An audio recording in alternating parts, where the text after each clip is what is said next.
RMC was a third-rated web novel artist who couldn't seem to get anything good out of his stories.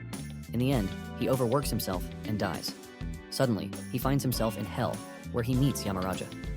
Before RMC can get to rant, the King of Hell lets him know that he is one lucky dude because he arrived with a unique number, and as a reward, RMC is given the opportunity to make a wish, but he is not allowed to wish to be God, which is pretty obvious by the way. RMC then asks to be reincarnated into the world of a novel. The King of Hell agrees to this and asks him for a specific novel that he wants, aside from the ones he wrote himself. He racks his head to find one where he remembers the plot, and he picks a novel with a trashy name, I Became the Delinquent Underachiever of Hunter School. The king then gives him two more favors. His first favor is to be sent 2 years before the story actually begins, and the second is a wish to be handsome just like celebrities, so he can finally get the chance to clap the girls. Our MC then has his soul transported into the body of Kang Shin-hyuk, who is obviously the trash dude. He failed his aptitude test, causing him to attend a regular school until another law was passed for him to get tested, and after honing his skills, he awakened as a hunter. Our MC realized that his second chance at life is about to get worse than the first, since he wasn't sent into the story's protagonist's body. Thanks to the memories that just surfaced, he remembers what kind of character Kang Shin-hyuk is. He's the homeroom teacher of the class next to the protagonist, who teaches swordsmanship. Our MC finally opens his eyes after a struggle with his mental self to realize that he is really inside Kang Shin-hyuk's body. He gets a call from the Chase Guild's finance team who wants him to confirm the agreement on his contract termination. The customer care assures him that he is free to call back if he runs into any issues, and after the call, Kang receives a credit alert of 38 million won in his bank account. His total balance ultimately sums up to 300 million. Kang's eyes light up in shock when he sees this, and the depression of being a trash character immediately disappears from his body. He jumps off the bed and stands by the window to fully embrace the fact that he is Kang Shin-hyuk. With the little he has seen in Kang's memories, he struggled, but with a balance of 300 million won, our MC believes that he has secured the bag. In his past life, he was barely surviving, but he had somehow stumbled upon his dream money. Even though monsters exist, he is glad that he is still in modern-day South Korea. In addition to being a 25-year-old dude, he is ridiculously handsome with a banging body. He basically has everything that he can ask for, which is money, good abilities, handsome looks, and in the end, he is very young. Apparently, he is now a B-rank hunter, but he is not as rich or popular as the story's protagonist, Lee Ji-seong. However, Kang doesn't care since all he wants is a simple life. In a shocking revelation, there are actually two protagonists in the novel. The original protagonist is Kim Do-hyun, but Lee Ji-seong was later transported into Kim's body. Lee Ji-seong then uses his knowledge of the plot to his advantage as he seeks the power points in places that were supposed to be useful for the original protagonist. In addition to this, he used his wealth to consume all sorts of elixirs since it was easy for him to get them. By doing all of these, he was finally able to reach Kim's talent level. However, our MC's path is quite different since he entered Kang's body. Our MC decides that he has no need to compete with the two protagonists in the story since he is obviously no match for them in the first place. He only wanted to be the protagonist so he could live a good life, but he is cool with what he has with Kang. However, a day will come in the future when the world will go into crisis. In the original story, Kim and Lee joined forces to fight the invaders in an attempt to protect the world. Now that he is a part of the story, Kang wonders if the two will be able to do it yet again, since they will turn out to be the last hope of humanity. Momentarily, Kang receives a text from the first hunter school informing him that he has been selected as the swordsmanship instructor. After seeing the text, Kang decides that he is just going to follow the original story until the world finally falls into chaos. Before heading to the school to resume his work as the swordsmanship instructor, our MC gets the time to look into the previous owner of the body. He realized that Kang's social life is just as trashy as it was in his past life. He basically has only 12 contacts on his phone, and it appeared like he intentionally turned his back on the world. In his past life, our MC had no interest in the things that made life exciting for others, like marriage and having kids. He was always saying he liked to be alone, and the fact that he is married to web novels. Apparently, he lost all hope in himself since he was a third-rated web novel artist, but in his current life, he aims to enjoy his life to the fullest. Shortly afterward, he reports to the school where he has been appointed as an instructor. He enters the office and excitedly introduces himself to the first dude he comes across, but the dude just stares at him like he is a ghost. Kang is about to die of embarrassment when the dude finally gets up to greet him. He introduces himself as Park Yeon-seok. Park lets him know that they are going to be seat buddies, and Kang lets off a huge smile, saying he is looking forward to working with Park. Just then, two ladies appear on the scene and start complimenting Kang's handsome features. Kang blushes, but he is not surprised since he used one of his wishes to get a handsome face. They ask him if he has been in a guild before, and he reveals that he recently left the Chase Guild. The ladies hear this and get even more flustered with him since the guild is a prestigious guild. The ladies continue heaping praises on him until a green-haired dude, Jong Hyun-sik, shows up. He reveals that he teaches spearmanship for the second-year students. He adds that he was in the Hwarang Guild, and he is also a graduate of the 6th Hunter School. Jong then asks Kang which hunter school he is from since he appears to be a popular dude. With a huge smile, Kang reveals that he didn't graduate from a hunter school. Immediately he says this, the atmosphere in the room changes, and one of the girls asks him how he was able to become a hunter without graduating from a hunter school. They assume that he studied abroad, but Kang lets them know that he is a native Korean, and he reminds them that there are hunters who didn't graduate from hunter schools. This finally kills the mood in the room, and Jong turns around to leave, saying Kang is nothing but a waste of time. The girls follow him as they talk about how they were excited to meet him because he was from the Chase Guild, but they are absolutely disgusted that he is from a non-hunter school. This causes a feeling of uneasiness in him, and this activates the system to load more memories of the previous inhabitant of the body. Apparently, there is a hunter factor test kit, and even though this is the most accurate way to confirm one's hunter aptitude, it is quite expensive. In the orphanage where Kang was raised, the director embezzled the money for the kit but was eventually arrested. This was when Kang later got tested, and they found out that he has the aptitude to be a hunter, but he had already graduated from a regular school, robbing him of the education that hunter school graduates have. The difference between the two sides later caused segregation, but a protest ensued, calling for the Anti-Non-Hunter Discrimination Act. After much pressure, the bill was passed, and those who graduated from non-hunter schools started getting jobs, but this only made the hatred between the two factions intensify. This is why it is not advisable for those from a non-hunter school to reveal their identity around those who graduated from a hunter school. Kang cannot believe that he is just learning something so important when he had already made a mistake. Park urges him to calm down, since he understands that it's his first day, and things are already tense for him. Kang assures Park that he has nothing to complain about since he understands their perspective. Kang even believes he got into the school via special appointment, but Park lets him know that he passed the appointment exam and was scouted. Park lets him know that the other teachers might have misunderstood the situation. Jong and the girls make their way to a private place to talk about how their school is making a mistake by using special treatment to hire a teacher. Jong believes that Kang lacks the skills to teach the first-year students swordsmanship. However, Jong believes that the school must have had a reason for assigning Kang to the first-year students. The trio figures out that Kang is from an orphanage since he didn't attend a hunter school. They admit that he is handsome, but he doesn't have the foundation to back it up.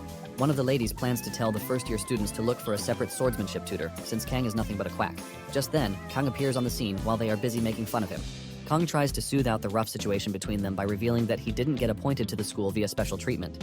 However, Jong is not ready to let the situation cool off, as he tells Kang that he is more concerned about the fact that he was not taught in a hunter school. Jong walks off, telling Kang to mind his business and stay in his lane, but lets him know that he is free to become friends with the general subject teachers. One of the ladies then mentions the fact that Kang is a B-rank hunter, but Jong believes that Kang pulled a trick to get himself the said rank. Jong then suggests that they engage in a duel of honor if Kang is not happy with the way he's been treated. Jong is confident about his abilities since he is about to become an A-rank hunter.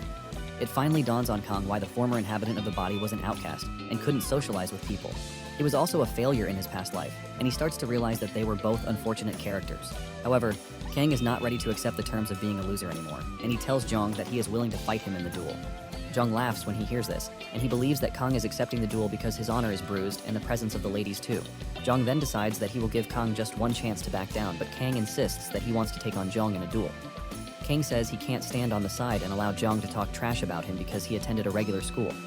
Kang takes it a step further, telling Jong that he is free to accept the duel after he has been promoted to A rank. Jong smiles horribly like a character in a horror film as he reminds Kang that he is liable for whatever injury he sustains during the duel. Kang shuts him up by telling him that he is bold, and he suggests that they use the spear training ground for the duel a week from then.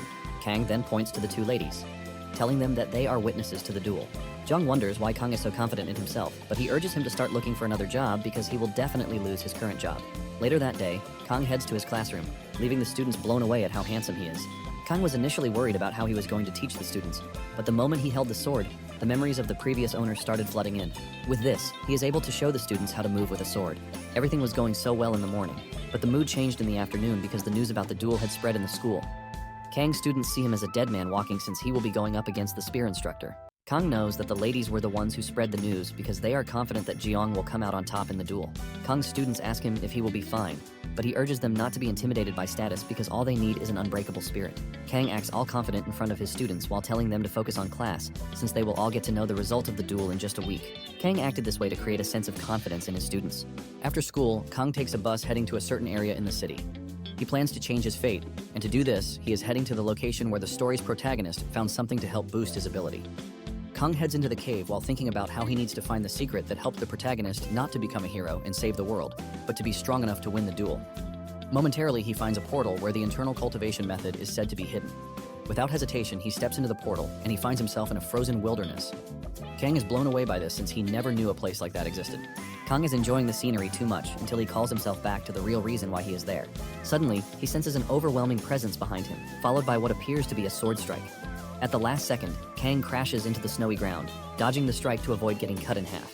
Kang is still trying to figure out what is happening when he hears a voice behind him, which turns out to be the voice of an old man in a white robe.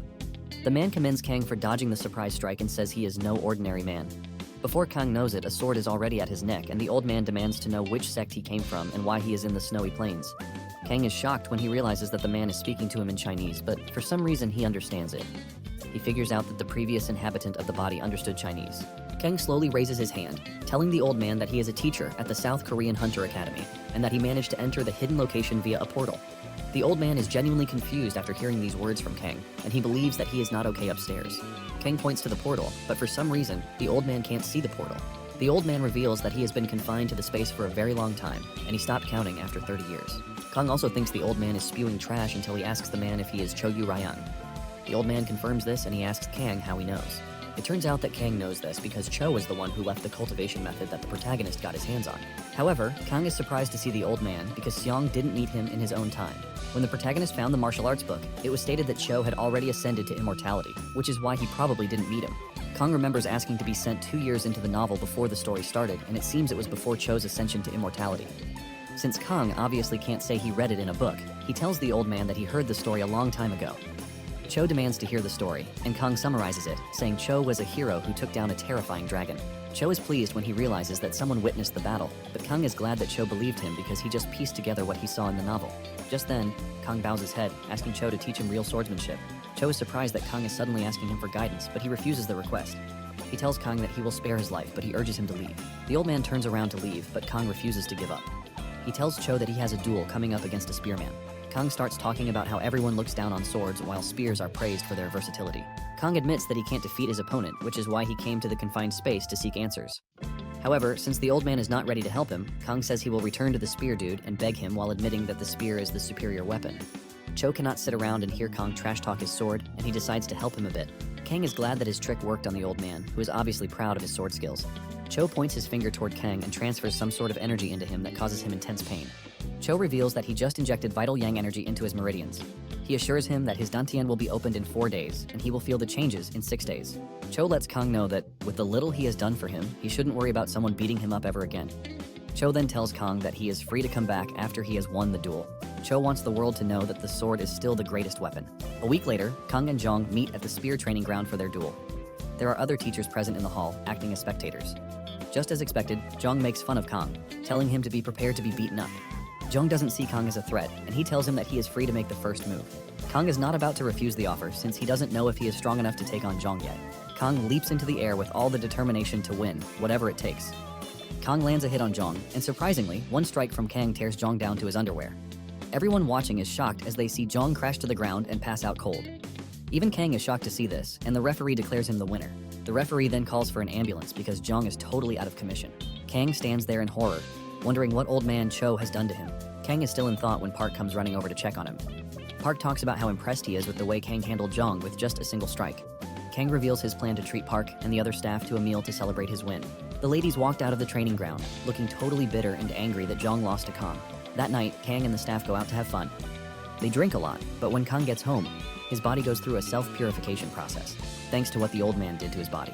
Kang wakes up in shock as he realizes that whatever the old man did to him is well over the top. Because of this, he has no choice but to return to the hidden world. Kang also plans to give thanks to Cho for helping him out. Kang walks through the harsh, cold lands, wondering if Cho really can't leave the portal like he said.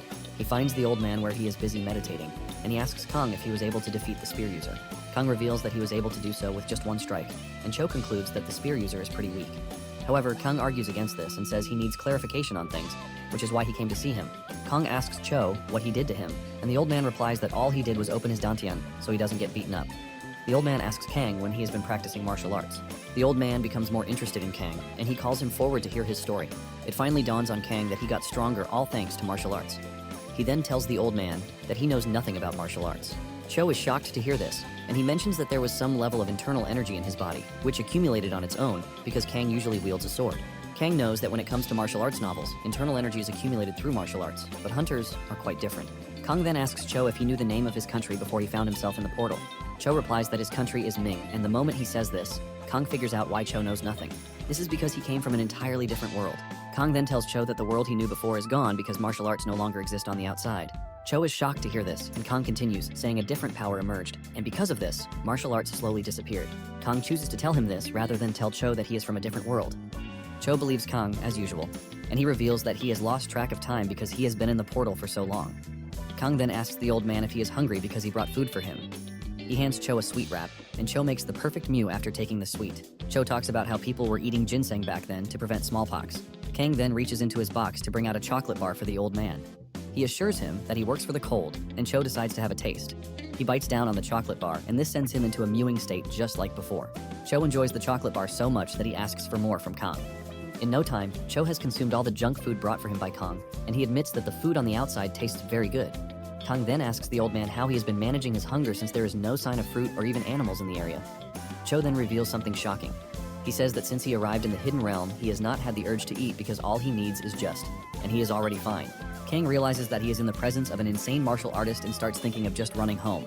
After Cho confirms that martial arts are gone and martial artists have been replaced by hunters, he reveals that he has been looking for a way to ascend to immortality. Since there are no martial arts in the outside world, Cho concludes that Kang is the only martial artist. Cho knows that Kang has felt what true power is, and he asks him how he plans to use the power. Kang rambles, talking about how he just wants to live normally and happily. Cho is shocked but impressed, and he finally asks for an introduction from him. Cho can sense the fact that Kang is not greedy, and he is also a teacher. Because of all of these good traits, Cho tells Kang that he is willing to take him as his disciple. In a shocking turn of events, Kang refuses the offer point blank. Cho is forced to ask again to know if he heard right or not. Kang maintains his answer, telling the old man that he has no intentions of getting stronger because he only wanted help to win in the duel, and he has gotten it. He wants to go back and start living a normal life. And when he says this, the old man realizes that he is not lying. Cho then tells him that he is free to leave because he wants to make preparations for his ascension. Kang then asks him how it is that he plans to ascend to the realm of immortals. Cho reveals that he has plans to reach there by reaching the peak of martial arts, and he has already done that.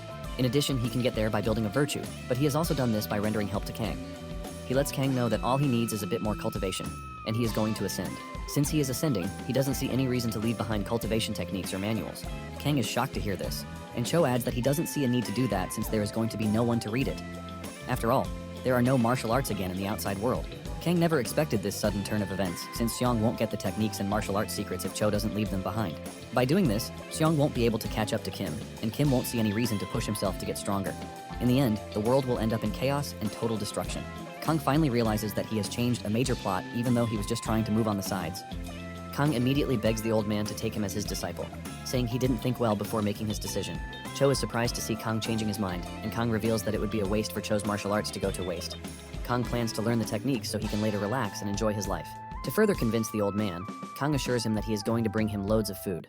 Cho then lets Kang know that his training will be much worse than before, and Kang assures the man that he is up for it. After the duel, the news went viral in the school about how Jong was defeated and the fact that he wears SpongeBob underwear. All those he has looked down on used this as an opportunity to mock him on the group chat. Park obviously does not like Jong, which is one of the reasons why he was satisfied with the way Kang beat him up. Kang's win also proved to some that those who graduated from regular schools also have skills. In addition, they are all happy about Kang's character because he didn't ask for a reward, but unknown to them, he actually forgot to. However, Kang is pleased with the kind reception that he is getting from everyone in the school. Kang believes that with this, he is slowly getting closer to his dream life. Since he has already told Cho that he will be coming for training every weekend, Kang plans to enjoy life during the week. Kang enters his classroom to find his students in an upright position, and the moment he enters, they all salute him out of respect. The students assure him that they are going to remain confident, just like he advised them to. They have all heard about how Kang absolutely crushed Jong, and Kang asks the students how they knew, since the staff were the only ones allowed to watch the fight. Apparently, one of the students has an older brother who is a teacher in the school, and he was the one who told them the story. Kang smiles before telling the kids to open their books and focus on the lecture. Kang is absolutely thrilled with the happy life that he is currently getting, and he plans to hold on to it. During lunch break, Kang heads to the cafeteria to collect food. The situation ultimately becomes awkward between him and the serving attendant as Kang asks for more portions of food than others. Kang gets to his table to eat while smiling because his plate is filled with different types of dishes. Kang is enjoying his meal when a lady suddenly appears, asking him if he is the Mr. Kang who teaches swordsmanship at the school. Kang confirms this, but he is more focused on the mountain of food that the lady has on her plate. She then sits down with Kang, forcing the dude to ask if the lady knows him. The lady smiles, saying Kang is quite the actor. She urges Kang to take a chill pill since there is no CCTV inside the cafeteria. With the way she is talking to him, Kang can see that the lady actually knows him. However, he doesn't know why he can't recognize her since the memories of the previous inhabitant usually come flooding back if he runs into someone he knows. The lady then finally reveals her name when she realizes that Kang is acting totally clueless. She says her name is Seora, and the moment she says this, Kang finally realizes that she seems like a familiar person. He remembers that there is a particular Choi Seora in the contacts on his phone. Seora smiles, believing that Kang already knows who she is. She says her appearance might be different because she slightly changed her look to match that of a teacher since she is working at the school. While saying all of this, Seora is busy laughing, while Kang, on the other hand, is just wondering what is going on. Kang remembers that in the novel, Seora ends up becoming Seong's homeroom teacher. Apparently, she is also an important character in the second volume because she's a member of the international criminal organization, Antagonist. She is basically a villain in the book. Just then, more of Kang's previous memories start to flood in. Apparently, Antagonist, also called Antas, is an anti-hunter organization.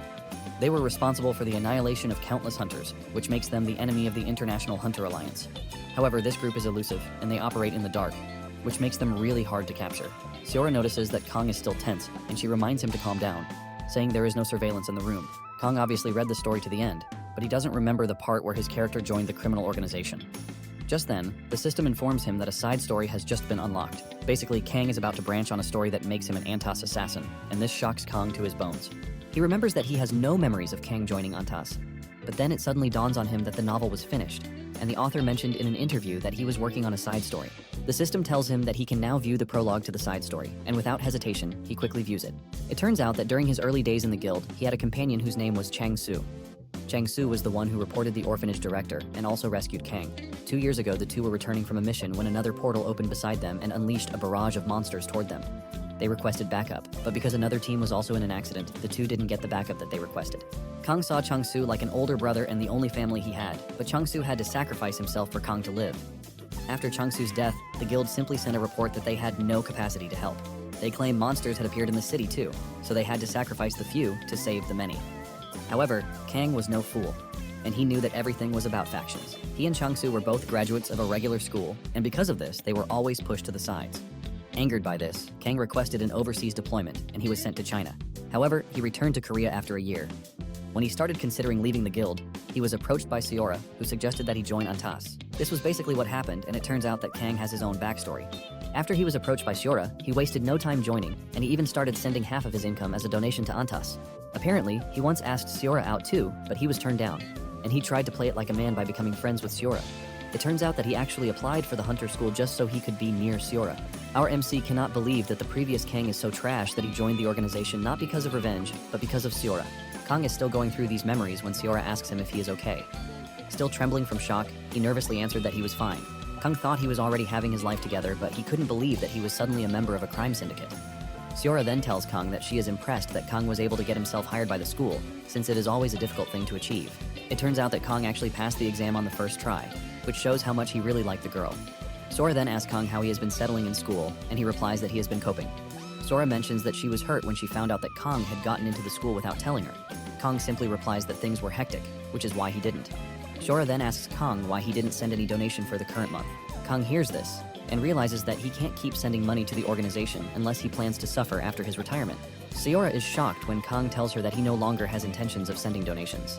However, Seora is not pissed since Kang has given a lot of money in the past. In addition, Kang is now a teacher who earns little, and they can't expect him to donate out of the little. Seora reveals that all donations are basically voluntary, and when our MC hears this, he can't believe just how trash Kang was.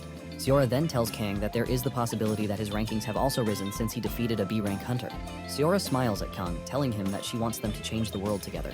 But Kang sees this as a clear invitation to destroy the world. Unlike other criminal organizations, Antas has a rule about not touching civilians or the innocent. In addition, they are not even allowed to touch hunter school students unless it is a desperate situation. Kang figures out that Seora's role in the organization most likely revolves around the recruitment of students. However, this is the only stuff he knows because of what he read in the novel. He wonders if there are any other secrets that are hidden in the side story. Kang then asks Seora what his mission is, and the lady tells him to just focus on adjusting to school life. She urges him to make some friends along the way too.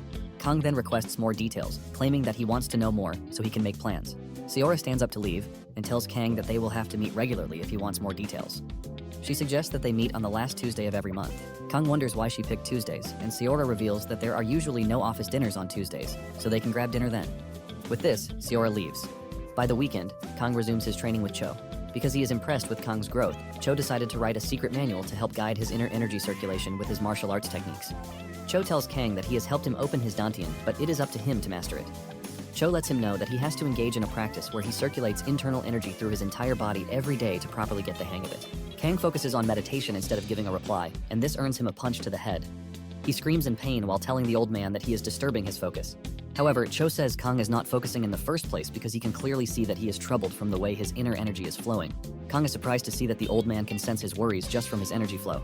And Cho mentions that the energy flow is just like breathing. Cho then tells Kang that he is free to tell him whatever is on his mind because he is open to help. Kang then asks the old man if he looks like a good person or a bad person. Cho simply replies that it is up to him to do good or bad, since only those with power are the ones worrying about this. He tells Kang that losers in war are always considered the bad guys since they are dead and can't tell their own side of the story. Cho mentions that good or bad are nothing but illusions without power, because those who were involved in the Great War between good and evil blood cultists all suffered early deaths. After giving out his word of wisdom, Cho asks Kang if it was helpful, and he says yes. Cho then demands that Kang fetch him a chocolate bar.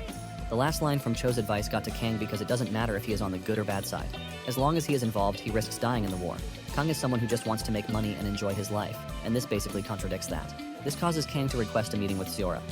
Seora is surprised that Kang is already calling for another meeting when they already made plans that they were going to meet at the end of the month. With a serious face, Kang tells Seora that he has something to tell her. He asks Seora if he is free to quit Antas, but this immediately sparks a scary reaction from Seora, who rushes toward Kang's head with a fork. Everyone present in the restaurant is shocked when they see this. They immediately start assuming that Kang cheated on his girlfriend. Kang was already expecting a crazy reaction, but he didn't know Seora would take it a bit further. Seora then demands further explanation of what Kang said. Kang promises to explain, but suggests that they leave the restaurant since there is already too much attention on them. Kang says they should head to his car because he has things that he wants to show her. Momentarily, the two enter his vehicle and they start driving to Incheon. Seora asks the dude why they are driving to Incheon, and he says he needs to show Seora something because words alone will not cut it. Seora still has the fork on Kang's neck, telling him that he has to explain what he said in the restaurant. Kang then mentions that he joined Antas because of the discrimination against non-hunter school graduates. However, he believes that things have started changing.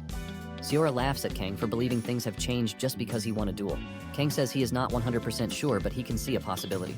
Kang says he wants to do things by himself without involving Antas, since Antas's way of doing things is a bit extreme.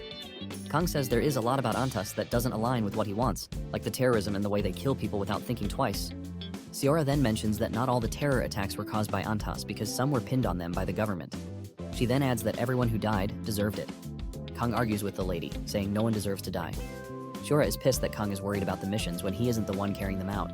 Kang admits that he is scared, and he urges Seora to put down the fork. Seora then withdraws a bit, but there is already a mark on his neck. Kang already knows that it is not going to be easy to leave a criminal organization, but he has already come prepared. Kang then tells Seora to search the news about the Hunter Management Agency Deputy Director Min Young-seok's assassination. Apparently, Min Young-seok embezzled tens of billions. Kang admits the dude deserved to die, but he doesn't think his driver and the two other passengers who were involved in the truck collision actually deserved to die. The driver lost his wife in his early life, and he lived alone with his daughter. It turns out that he wasn't even a full-time employee, but a contracted driver with the management agency, and he ended up dying, leaving his daughter without parents. Kang then asks Seora if the driver was involved in Min Young-seok's corruption. Seora calmly replies that he wasn't. Apparently in the book, the driver's daughter is Lee Soa, and she is still going to play a huge role in the story when she gets entangled with the protagonist. Kang reminds Seora that after Min Young was killed, some praised Antas for exposing his corrupt practices, but the driver was buried on the side. Seora is surprised to hear this, and she claims that there must have been a mistake because the rules clearly state that they can't touch civilians. Kang laughs when he hears this, and he asks Seora if she thinks the driver is the only civilian who has died just because they were near an Antas target. Seora holds her head in pain and frustration when she hears this. She knows the answer to this deep down, but she has been ignoring it. Kang is glad that he is able to get through to her, and he believes that things might be easy going forward. Suddenly, Seora changes the conversation, asking Kang if he has any idea why she turned down his proposal.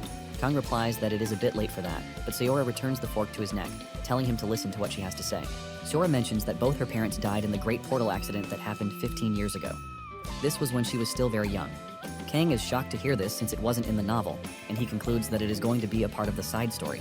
Kang admits that Seora must have gone through a hard time, but he still doesn't see how that connects with her rejecting his proposal. Seora pushes the fork further into his neck, causing him to start pleading, and he assures her that he's going to stay quiet. Seora reveals that the portals that appeared in her neighborhood had the highest rating. There were 4 D-rank portals and 2 C-rank portals. This was obviously the area that needed the most help, and it was also close to the association, but no hunter came to the rescue. However, dozens of hunters were sent to the rich neighborhoods where only F-rank portals had opened. Kang is surprised to hear this since it is supposed to be a major incident, but he doesn't remember reading it in the novel. Seora then mentions that the incident was reported by the media. Those rich people who got protection were the ones who covered it up with money. Seora admits that she never would have known if she had never dug to find out the truth. Kang finally realizes that Seora might have gone to a hunter school, but this was the turning point, and this is why she ended up in Antas. In tears, Seora says she wanted to explain why she rejected him, but all she has said so far is about her parents. Seora then admits that she actually liked Kang, but she can't push aside her feelings for revenge until she has done what is right by her parents. Seora wants Kang to propose to her again after she has gotten her revenge. Kang simply holds out his head in the car, wondering if there is any parent who would want their child to join a terrorist organization because of revenge.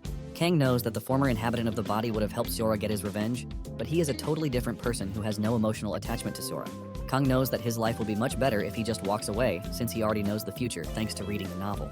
Kang is already thinking of cutting Seora off so he can enjoy his life when he suddenly senses the old Kang touching him on the shoulder, asking our MC for help. Kang is totally lost in this that he almost runs into another car until Seora calls back his attention to the road. Seora believes that Kang is under pressure because there is a fork to his neck, and she promises to put it down. However, Kang is still rattled by what he saw, and he asks Seora if she knows who she is supposed to get revenge on. Seora is shocked by the question, and she asks Kang if he has changed his mind, but Kang urges her to just answer the damn question. Seora then reveals that the director of the Hunter Management Agency back then was Kim In-hak. However, she is confident that he didn't give the orders alone. Kang then tells Seora that Kim would have gotten even more powerful at the moment than he was back then, since he was already a director 15 years ago. Seora then asks Kang if he is taking back his decision to quit, but Kang says no. He still has intentions of quitting, but he wants to personally help Seora. Seora is confused, and she asks Kang how he plans to help her since it's a difficult task for Antas themselves. Kim is not just someone that they can easily get to, and Kang assures Seora that it might currently be difficult, but it will become easy later. Apparently, Kim is now a congressman, and he kept rising in the ranks until the protagonist finally stepped in. On the other hand, Seora was exposed as an agent for Antas, and she was arrested. Even though she wasn't sentenced to death, she got life imprisonment without parole. Basically, everything happened 3 years from now in the current timeline. Since Kang already knows everything, he tells Seora that Antas will not help her get revenge. Seora wants to know how Kang knows this, but Kang has no way of telling her unless he shows her. Kang then gives Seora one condition too. He says he will help her, but she has to leave Antas with him. Seora is shocked to hear this, and she tells Kang that there is no way she's going to get revenge without Antas. Kang argues with Seora, telling her that she will understand everything once they arrive at the location he is taking them to. Apparently they are on their way to Antas' source of funding, where they sell drugs. Momentarily, they arrive at what seems to be a clothing store. This is Kang's first time coming there, but he knows that the clothing brand is just a cover-up for what they are actually doing behind the scenes. Basically, the store is Antas China's drug distribution in Korea. Kang walks up to the attendant and he converses with him in Chinese, asking him if they sell Genesis at the store. The attendant plays dumb, but Kang lets him know that he is aware of everything and urges him to just sell the Genesis for him. The attendant slowly reaches under his table while still playing a fool. The attendant whips out a knife and tells Kang to get lost, insisting that they sell wholesale. Kang smiles when he hears this, and he lets the attendant know that he got the information from Mei Lin. Kang asks for the attendant's name, threatening to tell Mei Lin. The attendant is shocked when he hears this, as he doesn't expect Kang to know Mei Lin. Kang reveals that he was pretty close to Mei Lin when he was in China, and she was the one who told him where the Korean distribution point was. Obviously, this was nothing but a lie because Mei Lin is the daughter of Antas China's boss, and she is also the one who is in charge of distributing the drug in Korea. Since Kang is a piece of trash, there is no way he knows Mei Lin. Kang only used this as a last resort. Kang tells the attendant that he is willing to call Mei Lin in case he doesn't believe him. However, he tells him to be prepared for whatever consequence follows. The attendant quickly apologizes for the mix-up, saying he didn't know Kang was such an important person. The attendant then rushes to the back to get the drugs, and Kang tells him to get as much as he can. After he is gone, Seora asks Kang what he was discussing with the dude in Chinese. Kang then tells Seora that they came to buy drugs, but he knows she will not believe him unless she sees for herself. Kang lets Seora know that they are in a store that distributes drugs for Antas. Seora is shocked to hear this since this is the first time she will learn that Antas make drugs. Basically, Antas became known to the public after the emergence of the protagonist. Antas Korea and Antas China soon got into a conflict over profit sharing. The protagonist then shows up to wipe them both. Kang tells Seora that he will urge the attendant to speak Korean when he comes back, just in case she doesn't believe him. Momentarily, the attendant returns with a bulk load of drugs, telling Kang that they just opened, which is why the drug supply isn't huge yet. The drugs that he brought out are worth a month of sales, but he wants Kang to put in a good word for him with Mei Lin. Kang assures him that he would, but suggests that they switch to Korean. The attendant is worried about Seora, but Kang assures him that it is all fine since she is also crazy about Genesis. The situation soon becomes awkward, and Seora tries to save face by giving a thumbs up, but this just makes her look like a crackhead. This is enough to convince the attendant that Seora even needs help, not more drugs. Kang then asks the attendant about the next batch of supplies coming in, and the attendant reveals that it is going to take a while before it gets to Korea. However, the attendant says it might come faster since Kang is closer to Mei Lin. Seora then whispers to Kang, asking him if Mei Lin is real or a fake identity. Kang lets her know that there is no way he is going to risk his life coming to the store without being sure. Kang understands that Maylene is a top officer and there is no way she is going to know her. The attendant then asks Kang how he wants to pay for the supply that he just gave him. Kang asks if he can use a card, but the attendant laughs, saying the use of a card is prohibited. He tells him to stop joking around and just pay in cash. Kang then proposes another offer, saying he will pay installments, but the attendant is not ready to take installments.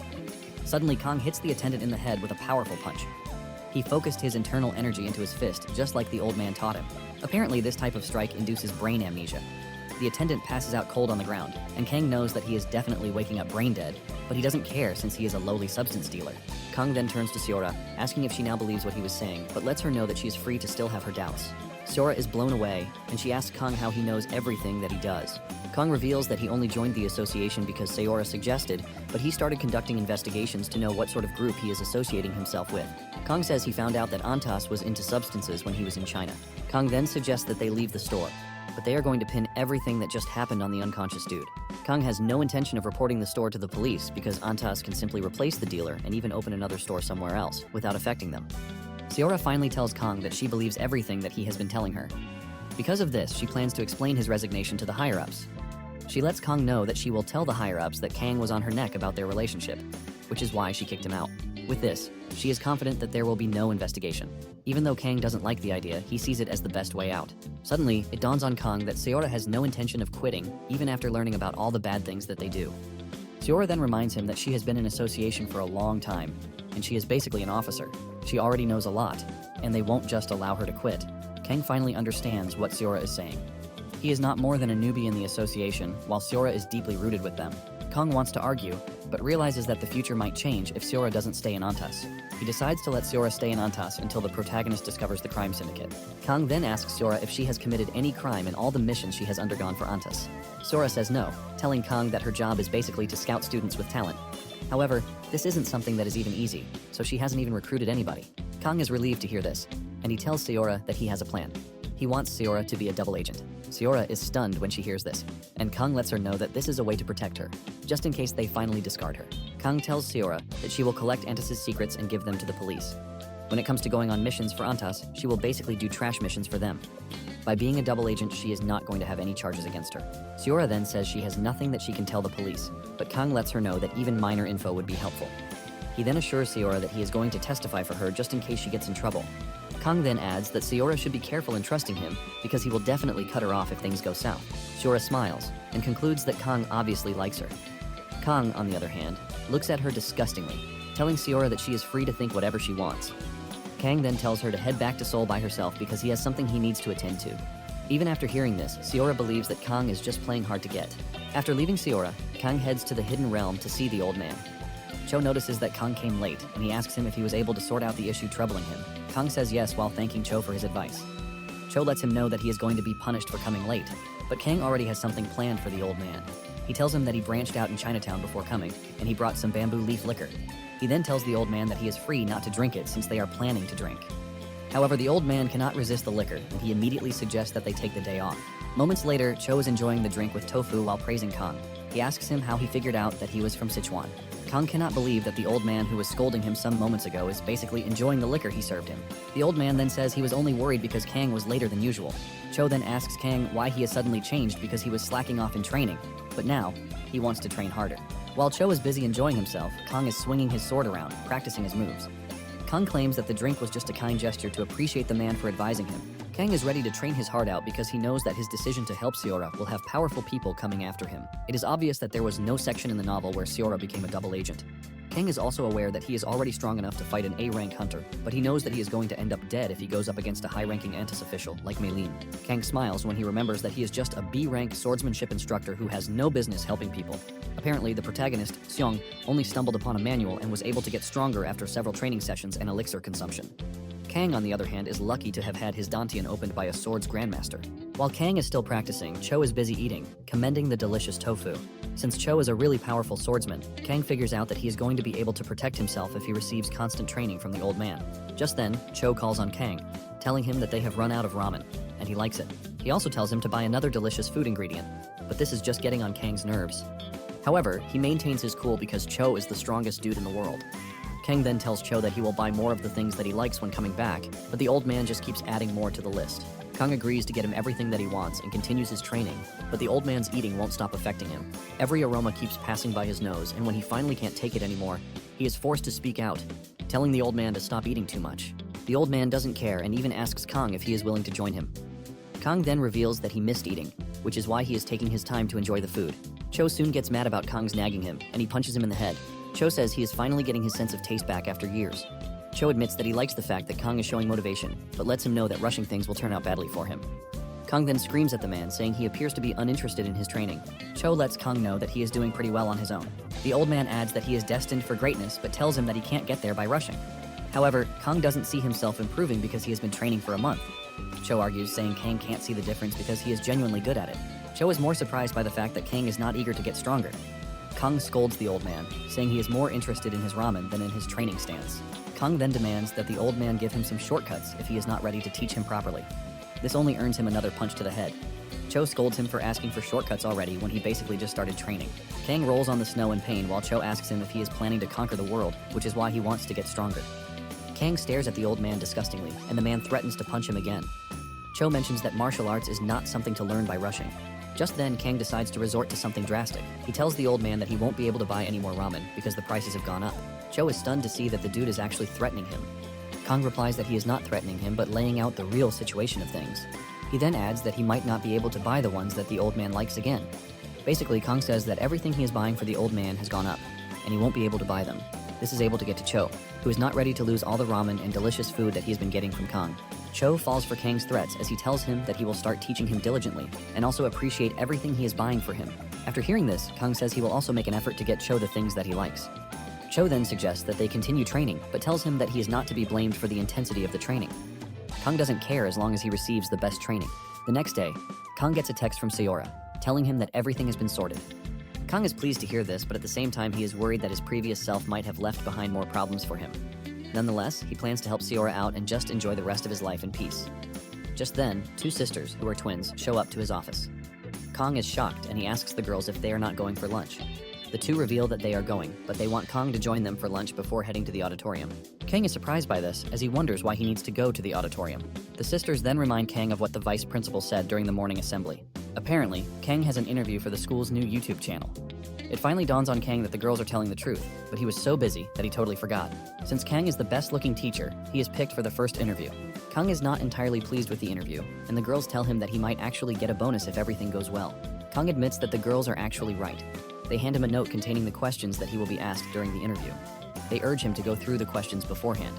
Apparently, the school principal will also be reviewing everything before it is uploaded, showing just how official everything is. After telling him everything he needs to know, the girls prepare to leave. But before they do, they tell Kang that there is one more thing he needs to know.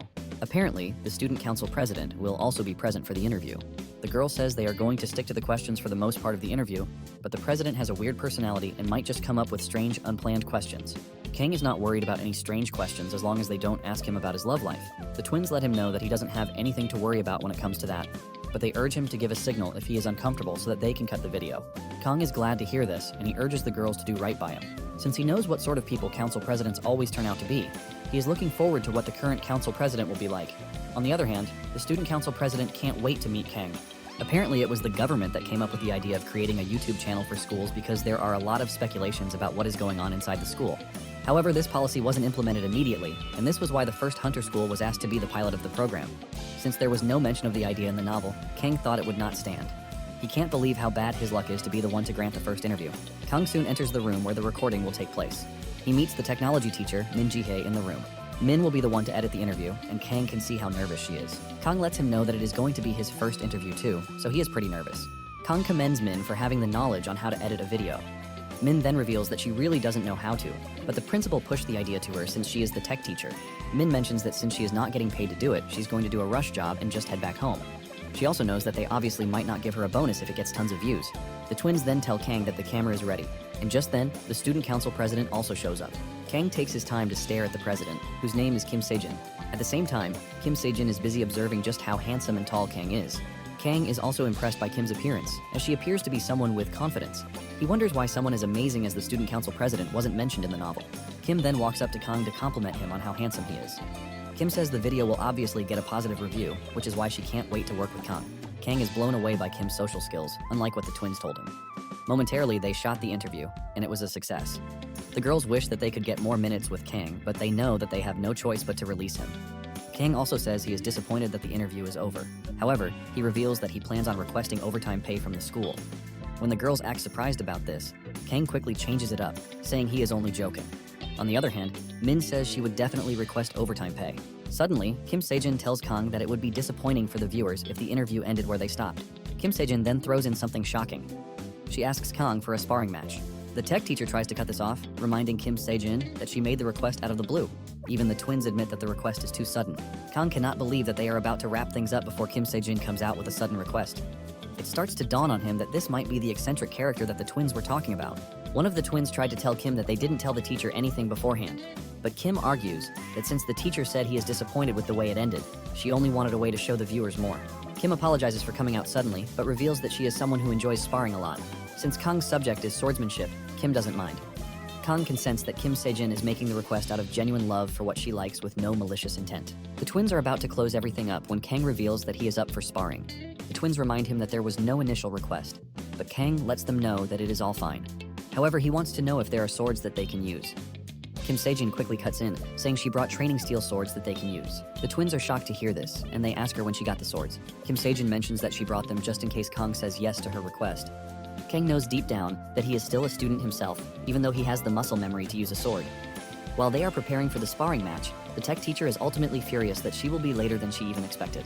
They head to the training ground, and while Kim gets herself ready for the fight, Kang admits that he is not nervous since he already knows that he is pretty capable after his fight with Jong. In addition to this, he has been training non-stop with Cho. He has received a whole load of beatings from the old man during his training sessions. At the same time, Kang is not ready to let his guard down since Kim Sejin is a third-year student council president, so he doesn't want to let his guard down. Kang is looking at Kim Sejin like she is at the level of a hunter. Kang then tells Kim Sejin that he will be giving her the first move.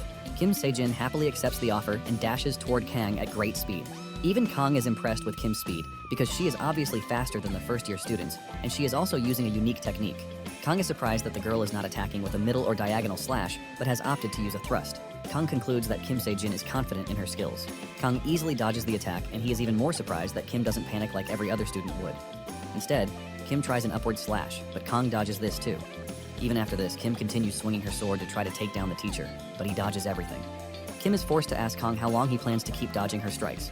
Basically, Kang has learned a lot of dodging techniques during his gruesome training with the old man. The old man held a grudge because he threatened to take away his food, and he beat the crap out of him.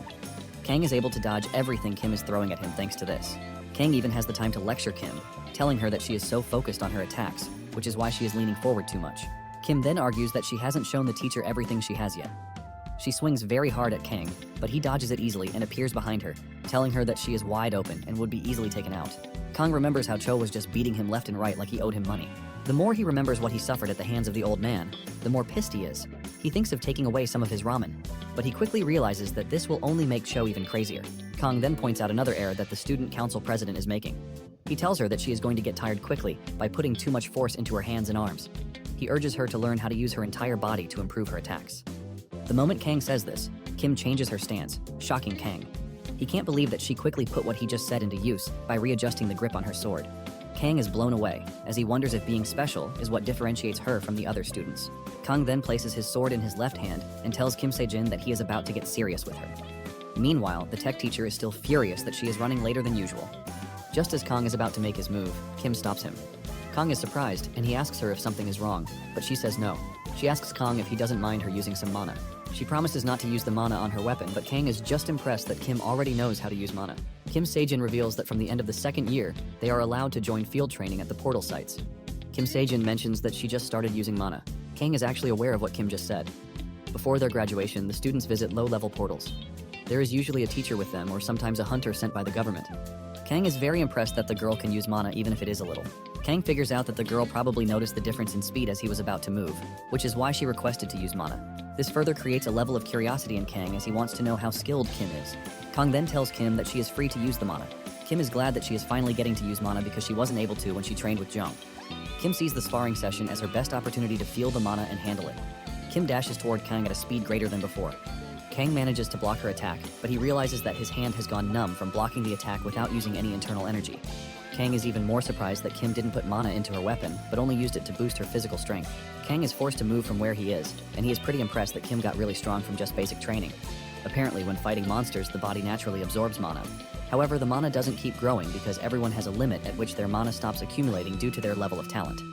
Kang learned from Cho that mana is just raw, unrefined internal energy, and because of this, Kang had already converted all the mana he met in his body into internal energy. He basically cannot use mana anymore, but what he has is more efficient. Since he is a teacher and he has a pride to uphold, Kang decides that he is not going to use mana against Kim.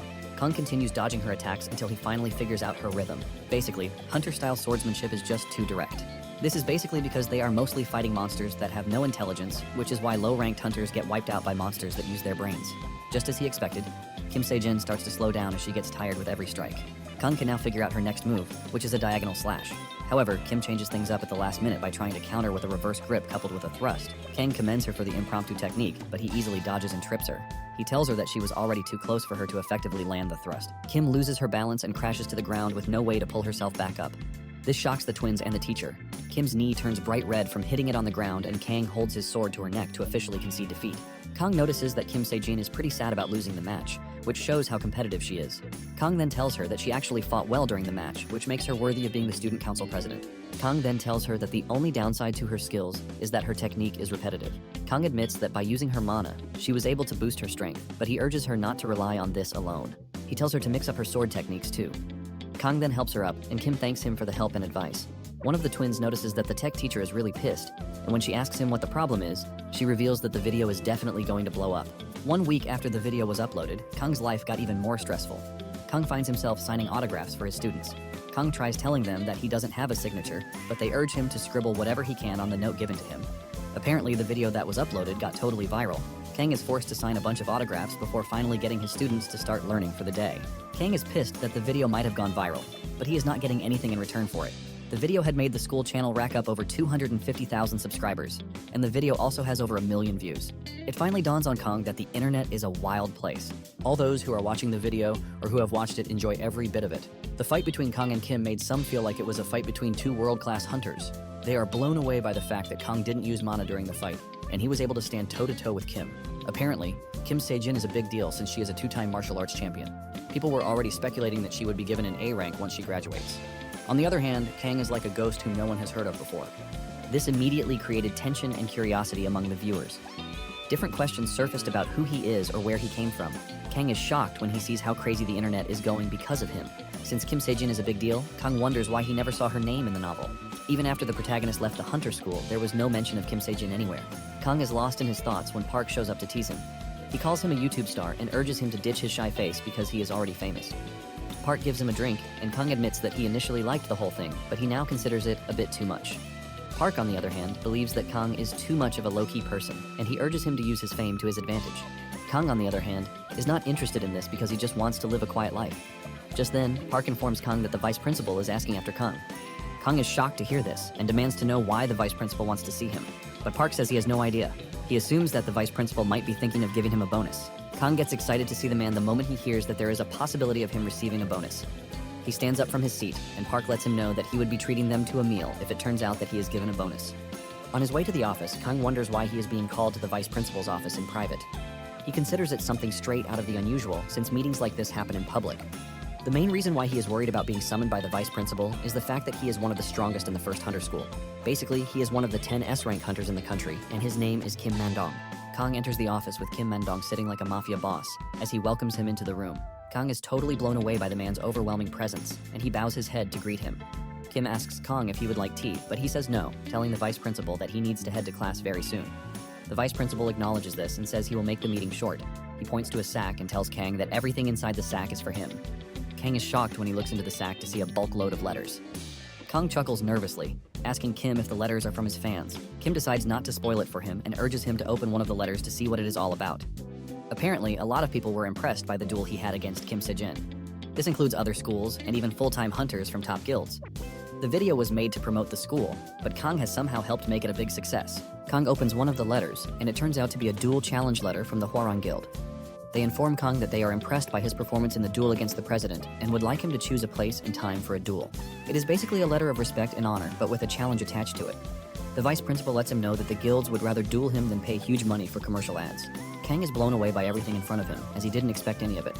The vice principal reveals that there are 932 letters in the sack, and everything is basically a challenge letter. Kang is shocked by the challenge letters, and he asks Kim if he did anything wrong. Kim lets him know that he didn't do anything, but everyone is just trying to ride his wave. He says the fact that Kang also went to a regular school also makes it more interesting.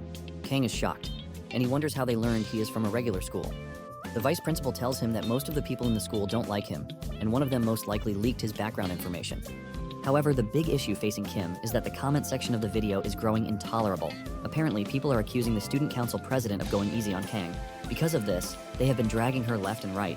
When Kang hears this, he gets an idea of what Kim Sejin is going through because he was always getting dragged in his past life for producing trash web novels. Kang starts blaming himself for what happened, because none of it would have happened if he had left the interview pretty simple. The vice principal then reveals that the channel is getting shut down because it was meant for good, but it is already projecting more harm than good. Kim then asks Kang what he plans to do about the issue, and Kang reveals that he aims to clear up people's doubts. The vice principal asks him how he plans to do this, and he reveals his plan to pick a challenge letter from one of the trolls. He wants to pick the most popular one out of them and beat the said challenger to a pulp. Kim is surprised that Kang is pretty confident about the whole thing, and he reminds him that some of the challengers are A-rank hunters. Instead of backing down, Kang says he would relish the opportunity to take on A-rank hunters alone.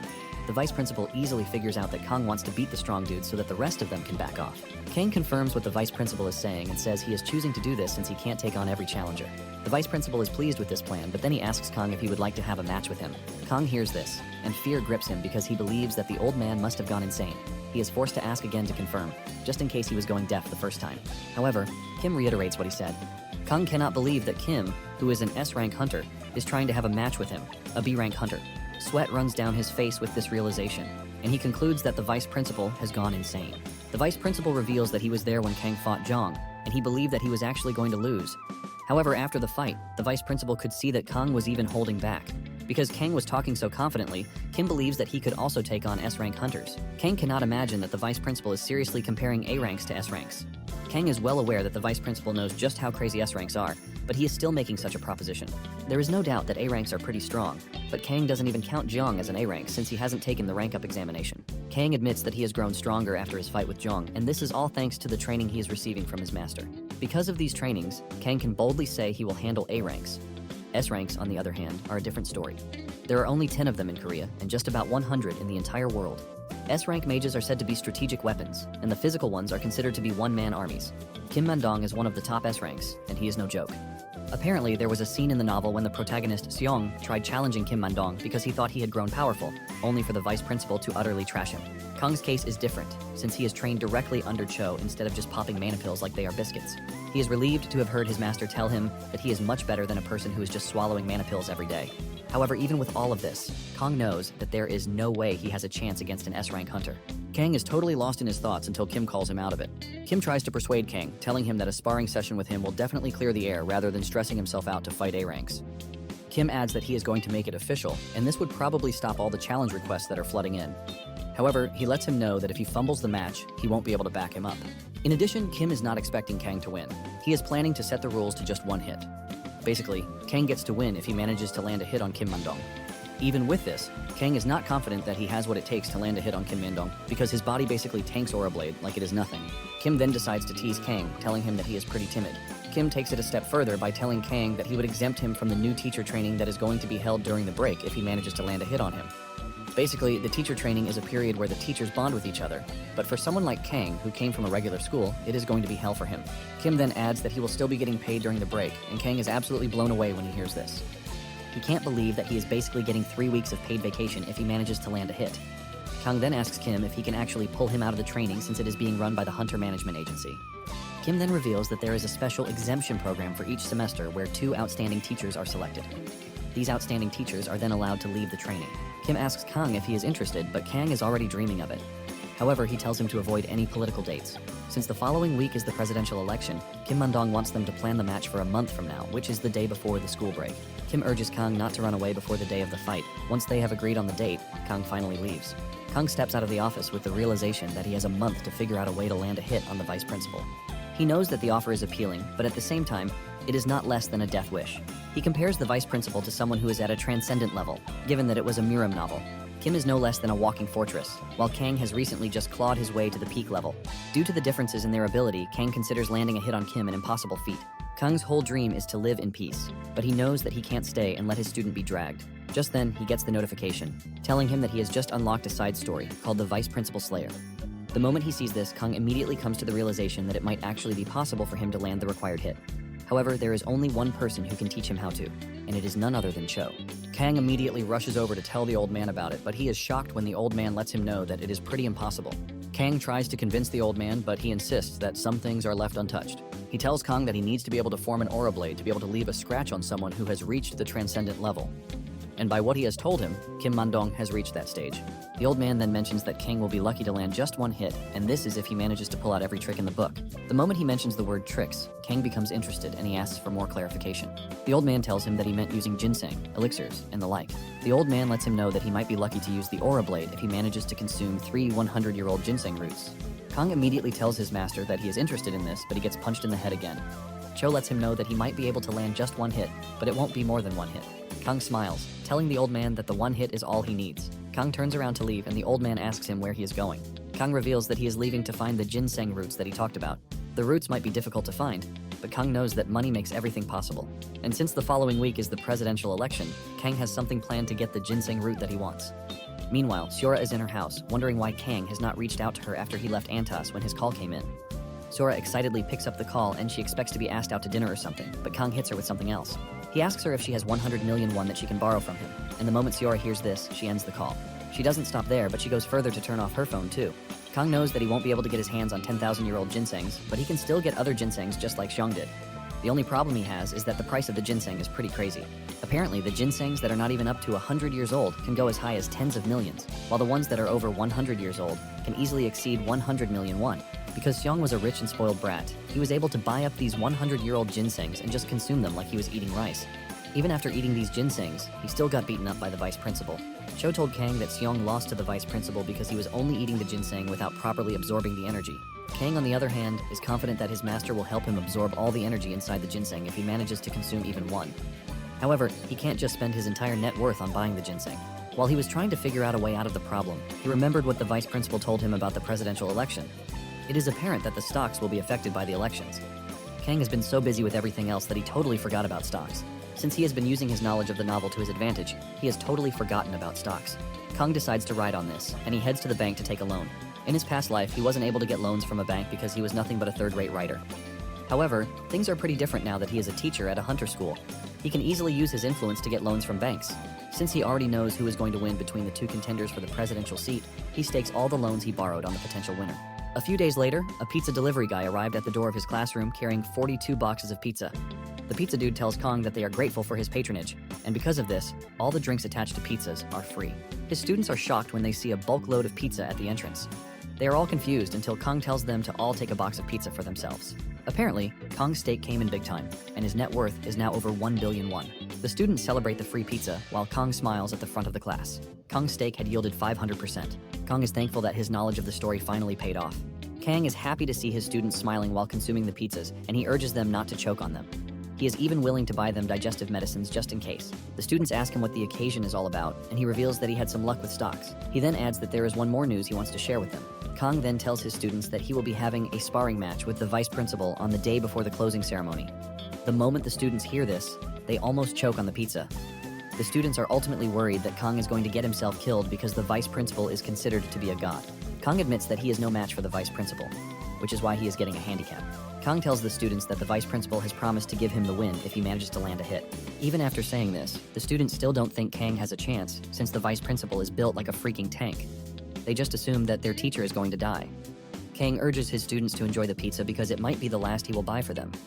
Kang knows that the vice principal might start announcing the news of the sparring match since the elections are over. Kang is basically spreading the news to the kids to get a head start and make sure that the vice principal doesn't change his mind about the one-hit-to-win rule. Since he has managed to get everything right so far, Kang figures out that the next thing on his plate is training. Momentarily, Kang makes his way to the snowy plains. He tells his master that he has prepared everything that he requested to help him. And this is basically 3 boxes of perilla seed ramen, 5 boxes of onions, 2 boxes of chocolate bars, and 4 boxes of cola. In addition to this, he even bought all the instant foods from the stores. Cho is happy to see that Kang has done everything to motivate him. He then asks him if he has also prepared the roots, and he says yes. Kang has managed to get his hands on 3 100-year-old ginseng roots, and he carefully placed them in a box. After purchasing the roots, Kang still has over 1 billion won left in his bank account. Cho is impressed that Kang is able to get his hands on the ginseng. Cho reveals that he once ate a 300-year-old ginseng when he was younger, and seeing the 3 ginsengs that Kang brought, he can clearly say that what he ate is far better. However, Cho confirms the authenticity of the roots, and Kang heaves a sigh of relief. Cho then tells Kang to consume the ginseng so he can circulate his energy. He assures Kang that he will support him from behind. Kang does as told, and he eats the roots before sitting down to meditate. Cho then sits behind him, placing his palms on his back to help circulate his energy too. Kang can feel the hotness moving through his body, and he finally realizes why 1 root costs 100 million won. Cho tells Kang to calmly accept all the energy that he is injecting into his body. Cho lets him know that it won't be difficult since they have both learned the same technique. Kang doesn't believe his ears when the old man says this because he can clearly see himself submerged in a giant river of energy.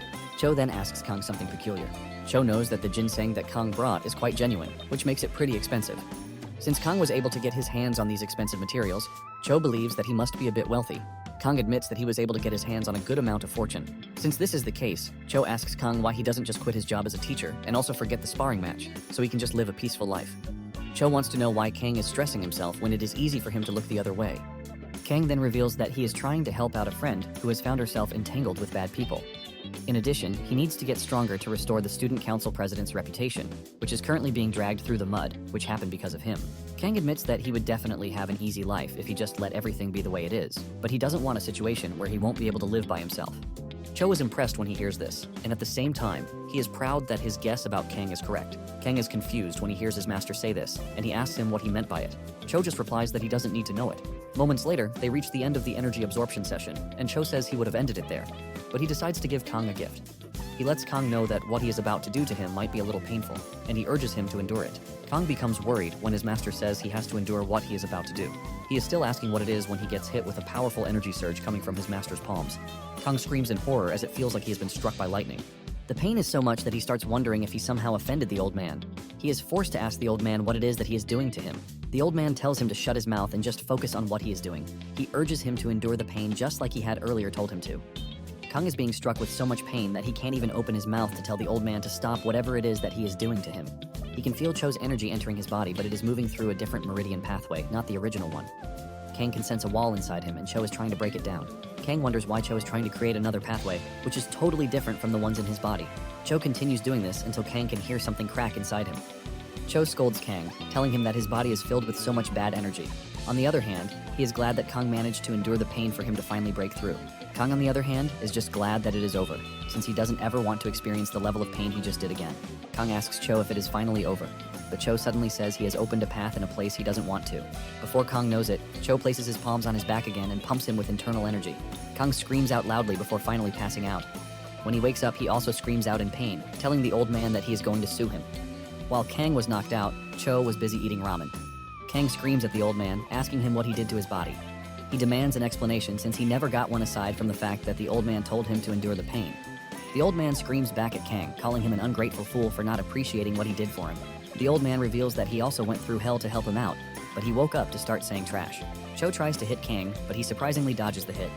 It finally dawns on Kang that he shouldn't have been able to dodge it, but he did. Cho is proud that his efforts were not in vain. Kang is curious about what he can do, and he asks his master to hit him one more time. Cho cannot believe that Kang is seriously trying to climb up a stage that he hasn't reached just because he consumed some wild roots. Cho decides to show him that he is still a baby by kicking him around, giving him no chance whatsoever to dodge the hits. When Cho finally calms down to eat his ramen again, Kang asks him what he did to help him. The old man reveals that there was a bit of medicinal effect left, and he didn't want it to go to waste, which is why he added a bit of his internal energy to open up his dew meridians. Kang is shocked to hear this since he has heard of Ren and dew meridians before. Apparently, he could only circulate his energy through one path before his master helped him out. But after the master's help, he could circulate it through his entire body. Kang is happy to have opened the meridians, but in the novels he has read in the past, those who open them become extremely powerful. This pushes Kang to ask Cho if he has reached the level of a transcendent being. Cho laughs his heart out when he hears this. He tells Kang that he is barely just at the first-rate level of martial arts, but he is trying to jump over the peak level and move straight into the transcendental level. Kang argues that he went through something painful, but this earns him a punch to the head again. The old man tells him that he was the one who suffered, not him. The old man berates Kang for trying to skip levels just because he ate some roots. Kang then argues that the old man was the one who told him that the effects were great. Cho admits that the medicinal effects were good, which is why he was able to barely open the pathways that he did. However, if he plans to jump 2 levels ahead, he will need at least a 10,000-year-old snow ginseng or the heart of an imugi. Kang is blown away when he hears this, since the things the old man mentioned are impossible to find. Cho then tells Kang that he should be happy with himself because he is able to reach peak level. Kang then asks the old man if he now has what it takes to use Aura Blade, and the man replies that it depends on him. The old man asks him if the condition to win the duel is just to land a hit, and Kang says yes. He is determined to do this, which is why he procured the roots. However, Cho thinks Kang should be able to easily do that since he is the only martial artist left in the world. Kang urges the man not to use the said standard because S-rank hunters are not to be messed with.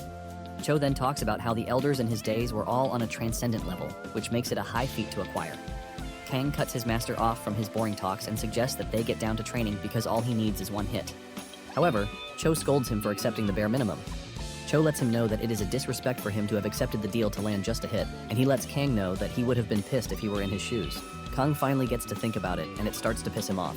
He realizes that the offer was made by the vice principal, and he left himself at the standard set by the vice principal for him. Kang is finally fired up, and he tells the old man that he aims to hit the vice principal at least 5 times for looking down on him. Even with the 5 times, Cho is still not impressed. He gives Kang a 50% pass mark out of 100. Cho then tells Kang to follow him because he plans to make him reach the perfect score. Kang asks the old man why he didn't tell him about it sooner, and he says he didn't because it wasn't his martial arts. Kang is confused by this, and the old man explains that he met a lot of people in his younger days while wandering the plains. Among the people that he met, there were only 2 that he could call his close friends. He lets Kang know that the technique he is about to show him was used by one of them. Kang is surprised to hear this, and he asks Cho if friends have started sharing martial arts with each other. Cho debunks this and says there is no way to learn an art from a martial artist unless you are the master's disciple. Cho was only able to learn the technique because he faced his said friend a bunch of times. Cho reveals that it was a sin in the Muram to steal each other's martial arts, but since Kang is the only martial artist in the world, the rules don't apply anymore. Kang then asks Cho if the said friend was as strong as him. The old man reveals that he is not as strong as him, but he is basically a decent fellow. Cho mentions that his friend was able to cause him some worries with his techniques when he was still at the peak level, even though he was a level above him. Kang hears this and gets even more excited. Cho is also willing to teach him because he wants Kang to shatter the vice principal's pride. A week later, Seora calls a meeting with Kang. She informs Kang about the drug situation in the organization. Apparently, some of the drug warehouses have been raided in China and Japan.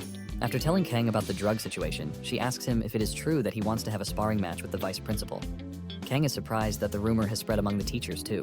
He assumes that it is because of the pizza effect, but Seora lets him know that he is wrong. It turns out that the vice principal himself posted the information on the school group chat. Apparently, he lets the teachers know that the condition to be selected as the outstanding teacher for the semester will be a sparring match against him. He urges whoever is interested to file an application, but he lets them know Kang is already an applicant. Kang is shocked when he sees the information, and he assumes that the old man did this because he was worried that he might later turn down the sparring match. Seora asks him why he would do such a thing when the atmosphere in the school is already bad as it is. Kang is confused by what Seora is saying, and Seora mentions that one of the kids in her class came to her with a banged-up face. However, the kid refused to rat out who hit him. Kang then asks Seora if he was able to later find out who beat the kid up, and she says yes. She reveals that it is the worst bully in the middle school division, Lee Ji-seong. The moment she says the name, Kang chokes on his drink and spills it all on Seora. Kang cannot believe that he just heard the protagonist's name out of nowhere. Seora is fully bathed in coffee, and she is forced to ask Kang if he has had an encounter with Seong, which is why he reacted the way he just did. Kang lies, telling Seora that he merely choked on his drink. Kang then asks Seora what happened to Seong. Seora reveals that Seong's father is the CEO of Hwaseon Electronics, and his grandfather is the chairman of Hwaseon Group. Seora believes that his family pulled some strings to make everything disappear because the dude who was beaten up ended up looking like a fool. Seora is tired of the way Seong behaves in class, and she reveals that she definitely would do something about Seong if she could. Kang understands her pain because Seong, who ended up becoming the hero, is currently in his delinquent era. Kang tries to defuse the situation, and he urges Seora to calm down, telling her that Seong would probably come back to his senses later in the future. However, Seora doesn't believe that people change. Kang maintains the stance that people change, and he urges Seora to be nice to Seong because she never knows what the future holds for him. Seora laughs when she hears this, and she tells Kang that he will soon understand the pain that she's going through when the dude graduates and joins the high school division to finally end up in Kang's class.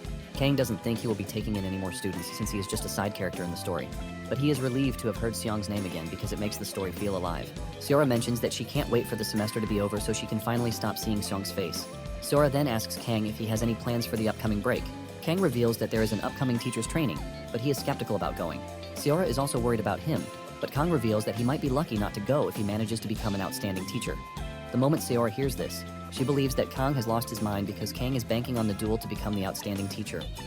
Seora reminds Kang that Kim is one of the top 10 hunters in Korea, and there is no chance that he is going to land a hit on him. Kang is hurt by Seora's words, and Seora lets him know that she is just pointing out the real situation of things for him. Kang takes a sip out of his drink while telling Seora to stop jinxing the match that has not even happened. Just then, Seora moves even closer to Kang to look into his eyes, and concludes that Kang is a changed person, because the old Kang would never have put himself in a dangerous position. It is not even up to 5 minutes.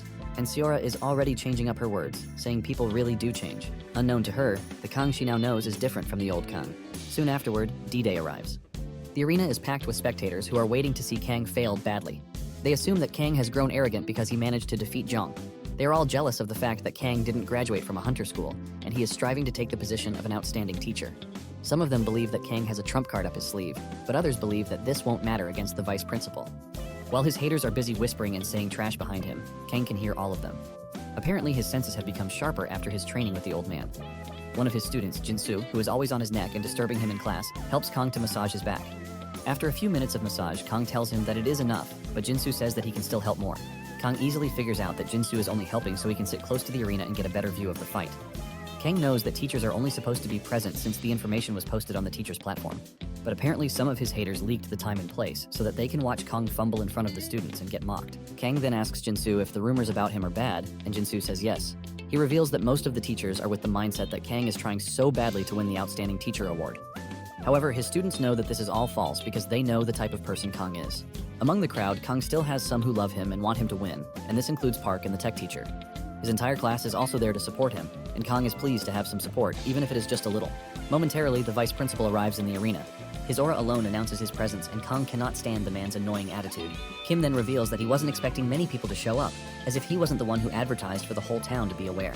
Kim asks Kang if he is ready, and Kang tells the man that he has tried his best. Kang has a sword with him, and it is wrapped in a sheet. Kim advises Kang to go all out from the beginning to avoid humiliation. Kim is making it juicy by giving Kang the first move. Kang is glad that the man offered the first move because he was already expecting it. It is normal for higher ranks to give the first move to the lower ranks, but it is not a legal practice, which means Kim is not obligated to do it. However, he is glad that he did because he now has a chance to land the first blow. The referee enters the stage, telling the two that he is there to go over the rules again. The referee reminds Kim that all Kang needs to do to win the match is to land a hit. He then asks the two to confirm if they are both cool with the rules, and they both agree. Kang then urges the referee to step out of the ring because it might get a bit dangerous, but the referee takes this as an insult because he is an A-rank hunter. The vice principal then urges the referee to do as Kang suggested. The referee has no choice but to accept, and the moment he announces the start of the duel, he steps out of the ring. Apparently, the sword was given to Kang by Cho. It was a sword that Cho got from one of his said friends. He lets Kang know that it is a pretty decent sword. Kang figures out that the only chance he might have against Kim is the first move he gave him. Kang whips out the sword and starts imbuing it with mana. The twins are shocked to see Kang using an aura blade because aura swords are usually used by A ranks and above.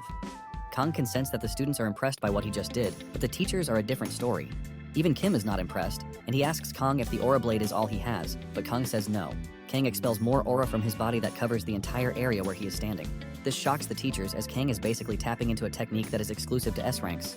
Even Kim is blown away, but he figures out that Kang has not fully mastered the aura blade because it is taking him some time to put it together. Kim tells Kang that he is free to attack, and Kang apologizes for keeping him waiting. Kang then raises his sword to gather more energy. It turns out that the technique he is using is the same one that Cho learned from his said friend. The technique is the Heaven Demon Sword Art. Kang's entire body is swirling with aura, leaving the spectators shocked. Before he unleashes his attack, he lets the vice principal know. The man braces up for Kang's attack, and when he unleashes, Kim starts getting pushed backward. Apparently, the technique was created by a legendary Grand Demon, the Heaven Demon, and this powerful dude is Cho's friend. Kang was shocked when he learned of this from his master. This is because he is pretty popular in martial arts novels, and anyone who reads them would know who the Heaven Demon is. He was the ruler of the Demon Sect, also known as the Heaven Demon Divine Sect. He was one of the terrifying powers that served as a bridge between justice and evil factions. When Kang wrote his novel in his past life, the Heaven Demon was a popular arc in it. However, nowadays, the Heaven Demon goes into fantasy worlds to slay dragons. Sometimes, he reincarnates into a modern world to become a gang boss. Basically, those who haven't read the novels have at least heard the titles. Cho admits that the Heaven Demon was quite popular in the martial world, but he never defeated him, even if it was once. Kang then asked his master who the second friend was, since he said he had two. Cho mentions that his other friend was a dude named Sambong, whose last name was Zhang. He narrates that he was always grumbling about Taiji and other unnecessary stuff. He is basically a Taoist, but Cho teases him, calling him a horseface, who only wanted to drink to death. Apparently, he started a sect too, and when Kang heard this, he froze in awe. Zhang Sambong was known as the founder of the Wudang sect, and he was also a grandmaster. By pouring aura into a blade, it produces a destructive technique. Kang then uses the Meteor Annihilation Demon Steel technique with the previous one he already did. Everyone is shocked to see this, and the teachers, who are in charge of creating a barrier around the arena, have their hands full as they were not expecting such an output of power from Kang. They can't believe that 2 layers out of the 3 barriers have been broken already. The teachers finally realize that they have been underestimating Kang. Even the referee realized that he would have been sent to the afterlife if he had stayed in the arena. They all come to the conclusion that his rank assessment is wrong, since there is no way a B-rank hunter will do what he just did.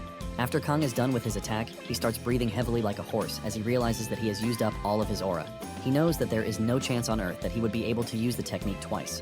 However, he left a destructive wave in his path. With the level of damage he did, he knows that monsters would have fallen to the ground like flies. However, he knows that the Vice Principal is a whole level of beast. As the dust slowly clears, the Vice Principal gradually emerges. His body is riddled with sword slashes, and Kang asks him to confirm if what he just did counts as a valid hit. The Vice Principal finds himself in a very delicate situation since he promised Kang just 1 hit, and he seems to have landed a hit. The Vice Principal is blown away because his body is bleeding, which has not happened in years. The Vice Principal admits that Kang is stronger than he gave him credit for because he never imagined that he could use the sword the way he did. Kang is pleased to see that no one knows about the technique since martial arts no longer exist. Kim then suggests that they engage in a proper match since the 1 hit that he gave him is over. Kang immediately protests against this, reminding Kim that he promised 1 hit, and he just did that. The Vice Principal starts to argue, and Kang reminds him again that he agreed to the terms himself. Kang knows that he doesn't have the strength to stay in the fight. With the 1 attack that he unleashed, he was able to create at least 10 holes in Kim's body, which is what he was aiming for. Kim admits that he promised him he would win if he lands a hit on him, but he lets Kang know that he hasn't done anything yet. Kang then argues with the man, reminding him that he willingly gave him the first move because he never asked for it. Kim then decides to play the pride card, reminding Kang that there are students watching the fight, and it wouldn't be nice for him to just back off while the kids are already cheering for him. Kang sighs in frustration since he knows that he is no match for Kim. But with what he has shown, he believes that no one would come to call him a fraud again. Since the Vice Principal has admitted that it was a valid hit, Kang urges them to wrap the fight up. Just then, the Vice Principal decides to use the loophole in the rules because he will be the one to say if it is a valid hit or not. Kim lets Kang know that he has a public image to uphold even though he acknowledges his strength. He tells Kang that the duel might be over, but he wants to have a proper match to enjoy themselves. Just then, Kim unleashes a golden aura from his body, and all injuries on his body immediately heal. Kang is shocked to see this, and it turns out that the Vice Principal used the Super Regeneration technique, which is considered an overpowered skill. Kang cannot believe that Kim Mandong is about to use his S-rank powers to trash him. Kang can sense that the people are not reacting well to what is happening, and he asks Kim if he would still like to keep going. Kim Mandong says he doesn't care because what he cares about is Kang's strength. Kang realizes that he has no choice but to accept because the challengers might just take him as a coward if he keeps refusing. Kang can feel his legs and arms shaking, but thanks to the pure energy running through his system, he starts recovering. However, he knows that he might not have the strength to use the aura blade again. Kang then puts up his sword to tell the Vice Principal that he is up for the fight. Kim takes a step forward and destroys the arena. Kang's mouth opens in shock and fear when he sees this. Kim suddenly disappears, and before Kang knows it, he has appeared behind him. The next thing Kang knows is a powerful punch hitting him in the face, causing him to pass out. And when he wakes up, he finds himself in the nurse's office. Kang is thankful that he didn't even die because he already thought that he had gone to the afterlife. He finally recounts what went down against the Vice Principal. He remembers the Vice Principal appearing from his blind spot, and when the punch was coming toward him, he blocked with his left arm. However, this was still enough to send a terrifying wave of pain into his body, even though he infused his left arm with internal energy. Kang reacted to this and swung his sword toward the Vice Principal, and he managed to slash Kim's left arm. Even though it was very little, Kang could see that he had cut the man before he was knocked unconscious. Kang smiles like a villain because he was able to land a hit, and he knows that Kim will have nothing to argue about. Kang sees himself getting the training exemption already because he worked hard for it. Just then, the nurse walked into the room, telling Kang that he had been out for over 4 hours. With a bright smile, the nurse, Kim Seonhwa, lets Kang know that she is glad that he is finally awake. Kang is surprised to see the school nurse since she never appeared in the story. Kang thanks the nurse for her help and apologizes for stopping her from going home early. Kang tried moving his arm, but realized that it was moving like a vegetable. Seonhwa lets him know that the bones in his arm were totally shattered. However, she has healed it with magic, but it will take another 2 hours before he can start feeling his arm again. This is the first time Kang will be witnessing the healing ability that he has always read about in books. He thought it was a broken ability, but as he saw, he realized that it had its own downsides. Seonhwa mentions that she was asked by the Vice Principal to specifically look over Kang, and since she is staying in the dormitory, she sees nothing wrong with it. Kang smiles when he hears this, and he tells the lady that he is feeling better and she can return to the dorms. Kang is surprised when Seonhwa tells him that she is not interested in going back to the dorms. She confesses that her father told her that she could leave when the curfew hit, but she intentionally waited because she was interested in Kang. Kang smiles when he hears this, but suddenly it dawns on him that Seonhwa said something crazy when she was explaining herself. He calls Seonhwa's attention back to what she said about Kim being her father. Seonhwa realizes that she has messed up already, and she urges Kang to keep it a secret because no one in the school is aware of it. Kang almost loses his mind when he realizes that his suspicion was correct. Seonhwa reveals that she has been interested in Kang before the match, but she is blown away by the way Kang handled the match against her father. Kang, on the other hand, believes that he lost since he passed out, and Seonhwa lets him know that this was the official ruling. However, Seonhwa thinks Kang is incredible because his first attack was something else, and she is pretty sure that most people think the same too. Kang is surprised to hear all of these from Seonhwa, and he realizes that she is a more diligent lady than he initially thought. Kang sees her as the complete opposite of who her father is. Seonhwa then brings out a bag of letters that were left for Kang while he was out cold. Kang opens the letters and realizes that they are all praising him. Kang is proud to read the letters, especially the one from Kim Sejin, because he finally cleared her reputation. Seonhwa realizes that Kang is pleased, and she points out the fact that the duel is not a loss for him. Kang admits to this but says he would have loved it if he had been given the training exemption. Seonhwa is confused when she hears this, and Kang lets her know that he had a deal with the vice principal. Seonhwa chuckles and asks why Kang is not interested in going. Kang reveals that he is scared that he would be treated harshly since he is not from a hunter school. Seonhwa then tells him that he is not disliked by all the teachers in the school. She urges him to wait till the next semester and he won't find anyone hating on him again, just because he didn't graduate from a hunter school. Kang smiles while commending Seonhwa for being a good counselor. The two then agree to be friends, and in no more than a day, Kang recovers. The following day, he attended the end of semester ceremony where Kim kept his promise and announced that he was the outstanding teacher. One of the teachers protested against this, telling the vice principal that Kang didn't win the match. Kim Man-dong was able to silence the teachers who disagreed with him by asking them to fight him in a duel. He reminds all of them that Kang was the only one who applied for the Outstanding Teacher Award, which is why he is getting it. After the ceremony, Kang notices a drastic change. Some of the teachers started acting nice to him, and they told him that they would be looking forward to working with him the following semester. When Kang returned to his class, his students informed him that they were going to the beach on Jeju Island for their break. They asked Kang if he would like to come with them, but Kang humbly rejects the proposal. Apparently, Kang has other plans for the vacation, and his plan involves Seonhwa. Apparently, Kang's bank account is slowly starting to dry up, which is why he decided to take on a side job that involves Seonhwa. It turns out that Kang has paid out loads of the money he got from the stock money. He has repaid his loan, paid his tax, and also invested some. Even though he has no money left, he doesn't care since he has used his money for a long-term investment program. He plans to earn money via the portals. While he was at the nurse's office the day before, he heard Seonhwa's vacation plans. She tells Kang that most of the teachers do side jobs in portals during break. They are doing this because the money earned from entering portals cannot be compared to their teaching salary. Kang didn't know that people earn a lot in portals, since he was a porter when he was working with the hunters. Seonhwa was shocked when she heard this, since she never expected them to treat someone as strong as Kang like trash. She lets Kang know that he is a hot cake that she would have wanted at her party. This is when she finally reveals her plans to go on a portal tour during the break. Without hesitation, Kang had accepted the deal. Kang plans to make loads of money in the portal and buy his master all of the snacks that he wants. In addition to the money he is excited about, he also wants the experience of being inside a portal because he was only reading about them in novels. He starts wondering what his team members would be like, since the team composition says a lot about what will happen during the mission. Kang assumes that Seonhwa is a frontliner, and they are definitely going to need a tank in the team. Kang expects the tank to be a bald-headed, muscular dude with a mustache. When Kang finally gets introduced to the team, he is shocked when he realizes that the tank is a lady named Hong Iseol. Kang lets out his inner thoughts by initially calling Iseol bald before correcting himself. Seonhwa reveals that Hong Iseol is her friend, and she is also Kim Man-dong's #1 disciple. She assures Kang that Iseol is someone she has worked with for a long time, and she is pretty reliable. Iseol is surprised that Seonhwa is introducing her as her father's disciple when it's supposed to be a secret. Seonhwa then tells her friend that Kang is no stranger because he recently engaged in a sparring match against her father. This is when Iseol finally figures out that Kang is the dude who managed to land a hit on Kim Man-dong. Iseol suggests that they talk about the details of the mission on their way, but she is surprised that Kang only has his sword with him and no extra luggage. Kang assures Iseol that he doesn't need any luggage because the sword is all that he needs. Iseol looks at Kang like he is some sort of insane dude who has totally lost his mind because he has no armor or extra attachments, just a basic sword.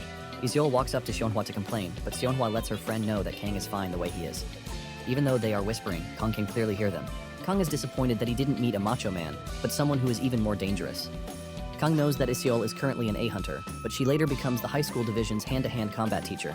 Because she is a powerhouse, she was able to easily handle Seong and deal him punishment the entire semester. However, Seong was later able to defeat her, and she fell for the dude. On their way to the destination, Iseol explains the schedule to them. She reveals that they are heading to a C-rank 4-person portal and a D-rank 4-person portal. Apparently, they can enter into a B-rank 4-person portal since Iseol is A-rank and the other two are B-rank, but Iseol claims that she is trying to prioritize safety. Basically, portals are divided into 5 tiers, with S-rank the highest while D-rank is the lowest.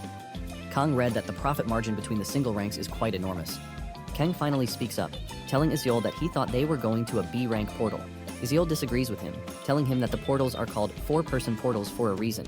Iseol insists that they are going to a C rank or D rank portal, but they can go to a B rank portal if a 3-person portal opens up.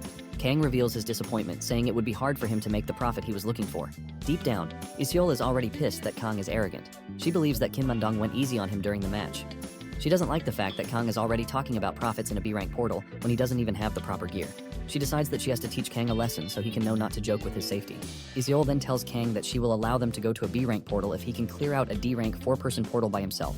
In addition, she will also leave all the profit to him. The moment Kang hears this, he jumps at the offer. This further disgusts Iseol, who wasn't expecting him to take the deal. Iseol wants to teach Kang a lesson that even though the portals are called D ranks, they are still quite dangerous. They soon arrive at the D rank portal, and Iseol shows her ID to the soldiers. The soldiers confirm her identity and tell her that she is free to enter whenever she wants to. Iseol then tells the soldiers that Kang will be the first to enter, while they join him later. Kang steps out of the vehicle to stare at the said D rank portal. Iseol lets him know that he has 1 hour to clear the portal, and if he can't by then, she and Seonhwa will have to come in. Kang is excited to enter the portal since he considers it a good opportunity for him to test out his combat ability against the monsters. To him, he thinks Iseol wants the best for him, but he doesn't know that she secretly disgusts him. Seonhwa is worried about Kang, and she asks him if he will be fine going inside alone, and he assures her that he will be good. Kang remembers that the first portal that Seong entered was a D rank portal, and he easily cleared it. Kang is also confident because he has reached the peak level in the martial arts that he is learning. Kang realizes that he is slowly drifting away from the quiet life that he wanted for himself. However, he is not worried since it means he is basically adjusting to the way life is. Kang finally steps into the portal armed with only his sword. He is surprised that he is staring into a nice forest, unlike the rumor that some portals are like lava. He notices that there is a blue border at the entrance of the portal, and this is referred to as the safe zone. He steps out of the safe zone area, which puts him at risk of getting attacked by monsters. Since he is in forest terrain, he believes that there won't be any monsters that use tricky magic. With what he read, the animal-type monsters and mineral-type monsters are the ones that usually appear in the type of terrain that he has found himself in. Kang sits down to unleash his aura so he can find the closest monsters to him. Following his master's instructions, he is able to use his aura to locate 3 monsters that are located below the cliff of his current location. Kang excitedly gets back to his feet, ready to chase down the monsters. When it comes to training with his master, he is the one who is always getting chased down, but he wants to turn everything around and give the monsters a taste of what he faces. He leaps off the cliff, dashing toward the monsters with excitement. Since this is his first experience in a portal, he soon comes across the 3 monsters, which turn out to be giant monkeys. Kang knows that the monkeys are pretty weak compared to monsters from other portals of the same rank. Because their monostone drop is also pretty low, hunters don't like going after them. However, their leather seems to be selling for a good price, but most still don't believe that it is worth it because the monsters are very difficult to catch. Kang, on the other hand, doesn't care because only regular hunters might be complaining of such, not him. One of the monsters comes charging at him, but he cleanly removes its head. Since he learned that the monostones from the monkeys go for 300,000 each, Kang smiles like a horror character as he prepares to hunt them all down. Because the monkeys are quite intelligent, they always figure out when they have no chance against an opponent. To avoid dying, they make a run for it by climbing a tree and fleeing. Their leather is pretty thick, and coupled with their speed, ordinary D-rank hunters always have a tough time taking them down. However, Kang is a different breed as he chases down the monkeys, cutting them down like tissue. Kang figures out that he will get a good price on their leather if he is able to make a clean cut on their necks. Since he doesn't know the exact price, he plans to cut down as many as he can without hesitation. This is Kang's first time cutting down the monsters, and he finds it pretty disgusting. He is only able to cope with it because he has watched audio visuals of how it usually goes down. Suddenly, blood spills in his mouth, causing him to immediately throw up. The monkeys think this will slow him down, but they look back to see a maniac chasing after them. They are the monsters, but they are the ones getting chased down by a human. As he continues chasing them, he can't stop throwing up. Kang finds it hard to cope with the smell of blood, and he figures out that it is going to take him a while to get used to it. He even tries to stop the vomit by covering his mouth with his hand, but he just can't stop himself. Kang figures out that he needs to get used to the blood before he moves over to the next portal. Kang continues giving the monkeys the worst time of their lives, since he only has 1 hour to clear the dungeon. Meanwhile, on the outside, the soldiers suddenly notice something strange about the portal. Apparently, the portal was blue before, but it has suddenly changed to navy blue. The soldiers are shocked to see this since the navy blue color means the portal has been upgraded to an A-rank portal. The soldiers start to panic and they immediately report the situation to the company commander. One of the soldiers mentions that Kang is inside the portal, but his comrade lets him know that there is no way they can help him because they would most likely die a gruesome death if they tried to. Since they are not hunters, the best they can do is to call for hunters. Basically, it will take at least 4 A-rank hunters to clear the portal. Seonhwa and Iseol soon learn of the sudden change in the portal. Seonhwa panics, but Iseol urges her to calm down, telling her that they need to report the entire situation to the Hunter Management Bureau before making a move. Seonhwa argues with her, reminding her how dangerous A-rank portals can be and that Kang will definitely not be able to handle it all by himself. Iseol then calls Seonhwa's attention to the real reason why portals mutate. Basically, there are two ways for a portal to mutate. The first is when the monsters within a portal evolve by repeatedly eating each other. The second situation happens when the monsters inside the portal manage to consume hunters who entered the portal. By consuming the hunters, they absorb their powers and traits. This then leads to the creation of scary and terrifying monsters, making the difficulty of the portal shoot through the roof. Deep down, Iseul fears that Kang is dead.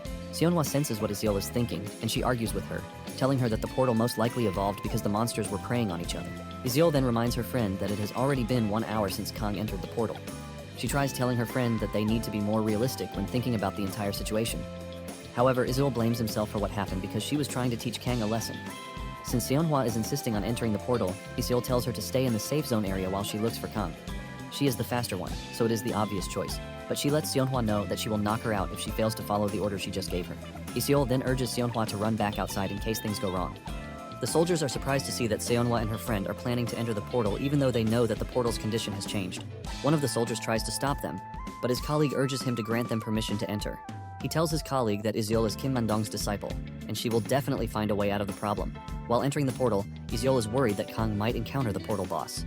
This is a monster that takes at least 4 A-rank hunters to defeat because it is most likely a giant poison spider or a giant snake.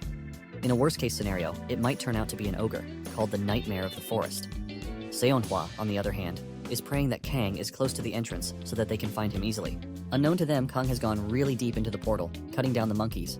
He has killed at least 50 monkeys, but he has not seen any sign of him clearing the dungeon, and he easily figures out that it is a portal with a separate boss. Apparently, the sky in a portal turns yellow when the portal is cleared, and it vanishes after 12 hours. Kang initially sensed a powerful energy, and this is how he figured out that the portal probably has a separate boss monster.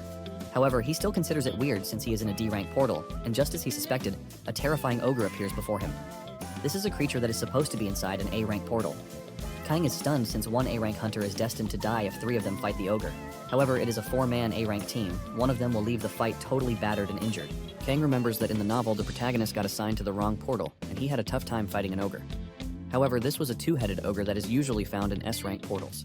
Kang stares at the ogre with no ounce of fear in his body since he probably knows that he should be able to take it down. Kang believes that 5 A-rank hunters are nothing to him in a battle. Even though he is confident, Kang is still being careful because of the dangers that the ogre poses. The ogre has a thick skin that basically makes a sword tickle it instead of cutting it. Kang is still thinking about the dangers an ogre poses to him when the ogre swings his weapon and almost catches Kang off guard. He manages to dodge the strike, but the strike leaves the impact area shattered. Kang gives the ogre some distance, and he remembers the warning given to hunters about challenging the ogre only when they have mastered Aura Blade. Kang stares at the damage done to the ground by the ogre, and he realizes that he's going to be pulverized if he gets hit. Instead of getting scared of the monster, Kang suddenly gets a rough estimate of how much he is going to sell an ogre stone from old Kang's memory. Apparently it sells for 10 million won, and this is all the motivation that Kang needs to take the ogre seriously. He wastes no time unleashing his aura blade on the ogre, and elsewhere Iseul is rushing in his direction, hoping that he is not dead yet. Iseul has been running for quite a while and hasn't spotted Kang, leaving her to wonder just how far the dude has gone. Momentarily, she discovers the corpses of giant monkeys scattered all around. She notices that the bodies are forming a path, and she figures out that there was a chase between Kang and the monsters. She also found traces of vomit, leading her to automatically believe that Kang was struggling with the fight, which was why he started vomiting. She blames herself for leading the dude to death, but suddenly, it dawns on her that something is wrong. She realizes that the corpses she has been coming across are all in the same condition. Most of the monkeys were relieved of their heads, and it was all done cleanly. Since the monkeys have strong armor, and they also hunt in packs, Iseul knows that she will have a hard time taking a bunch of them down by herself. Iseul starts to wonder if Kang used aura to be able to cut down the monkeys with his shabby blade. Everything finally becomes clear to her that Kang wasn't the one getting chased, but he is the one doing the chasing. However, the question of why Kang threw up still remains. She is left in her confused state when she suddenly hears a terrifying roar. She was already in a calm state until she heard the roar, and she immediately concluded that Kang was a dead man. She recognizes the roar to be from the worst monster that appears in an A-rank dungeon, which is an ogre. She knows that ordinary hunters will naturally freeze up when they hear the roar, and some will even make a run for it. But the result of those who run and wait will end up being the same, since the ogre cannot be outrun. Iseul concludes in her head that Kang is gone without a doubt, but she is also worried that the ogre must have noticed her presence, and she is also in danger. To avoid getting eaten, she decides that running out of the dungeon is the best option for her. She is about to start running away when it dawns on her that ogres roar at the start of a battle, and there is the possibility that Kang is still alive. She starts running toward Kang even though she might not make a difference against the ogre, since 5 A-rank hunters will struggle to take it down. As she heads toward Kang's direction, she starts to think about the possibility of things. She figures out that Seonhwa will never forgive her if she ignores a chance to rescue Kang. Iseul, without hesitation, continues heading toward the danger, while calling Kang's name, hoping that she gets a reply. She finally makes it to where Kang is, and what she meets is totally not what she was expecting. She watches Kang wielding an aura sword while unleashing a powerful slash, which she considers to be nothing short of being called beautiful. She watches Kang tear apart the ogre's hide like it is wet tissue. She doubted Kang's abilities when Seonhwa told her, but now that she has witnessed it firsthand, she realizes that Kang is wielding an aura blade. Iseol is totally stunned until Kang turns around to see her. He is surprised and asks why she is in the dungeon since he is sure that he hasn't exceeded his time limit. With a smile on his face, Kang carelessly tells the lady that he was rushing to take out the monsters, but he ended up running into a boss monster. Iseol is shocked and starts to wonder why Kang is looking so calm. The first thing that came out of her mouth was her asking Kang how he was able to use the aura blade. Kang smiles, telling Iseol that the aura blade is not perfect yet, claiming that he was only able to use it because the ogre showed up out of nowhere. Kang continues by saying he understands why Iseol wanted them to go to a lower rank dungeon. Iseol cannot believe that Kang is acting so casually since the dungeon has already mutated into an A-rank dungeon. Without wasting time, Kang mentions the most important thing to him, which is how much they can get for the ogre and its mana stone. Kang looks back to point at the ogre, but the grueling sight causes him to start vomiting again. Iseol finally realizes that Kang just has a weak stomach, which is why he was vomiting everywhere. Kang reveals that he has been vomiting since he started fighting the monsters, but notices that the sky is blue. Iseol agrees with him, saying it is a sign that the dungeon has been cleared and all that is left for them is to step out and get the recovery team. Before they contact the recovery team, Kang urges Iseol to say she was the one who defeated the ogre. Iseol is shocked by this, and she asks Kang why he would give her the credit for something that he worked really hard for. Kang replies that he doesn't like standing out because news about him defeating an ogre will definitely cause some side talks. Iseol is blown as she stares at Kang, finally realizing that he knew what he was doing when fighting the ogre. Just then, Iseol apologizes for the way she acted towards Kang without properly knowing what he was capable of. Since Kang is not willing to stand out, she believes that Kang has his reasons. She also doesn't know if people will believe that she was the one who defeated the ogre, but at the same time, she is willing to go with it. Iseol stretches her hand toward Kang, telling him that she is looking forward to working with him. With a bright smile, Kang says he is also looking forward to working with her. Iseol immediately withdraws her hand when she sees the disgusting state of Kang's palm. She just tells Kang that it is time for them to get their payment so that she can avoid anything that will make her shake the dude. With this, they successfully cleared a D-rank turned A-rank portal. Seonhwa is shocked when she sees the two coming back safely. Seonhwa wastes no time rushing over to hug Kang, while Iseol bows to apologize to Seonhwa. Kang was genuinely confused about what was going on until he heard the explanation from them that they believed that he had died because the portal had mutated. Kang is impressed by how they ran into danger to rescue him, which makes them loyal companions. Kang apologizes for stressing them out, and he also thanks them for coming in to rescue him. Seonhwa, with tears in her eyes, tells Kang that she is just happy that Kang is safe. Iseol then asks Kang if he knows any dealers to help him sell the corpses.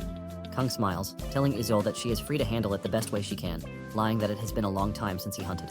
Moments later, Kang steps out of the portal and he heaves a sigh of relief. His smile suddenly turned cold when he saw a troop of soldiers outside the portal. One of the soldiers asks him if he is one of the hunters who went inside, and he says yes. Kang is stunned, and he asks the soldier why they are gathered. The soldier salutes him, saying they received a report that a D-rank portal mutated into an A-rank portal.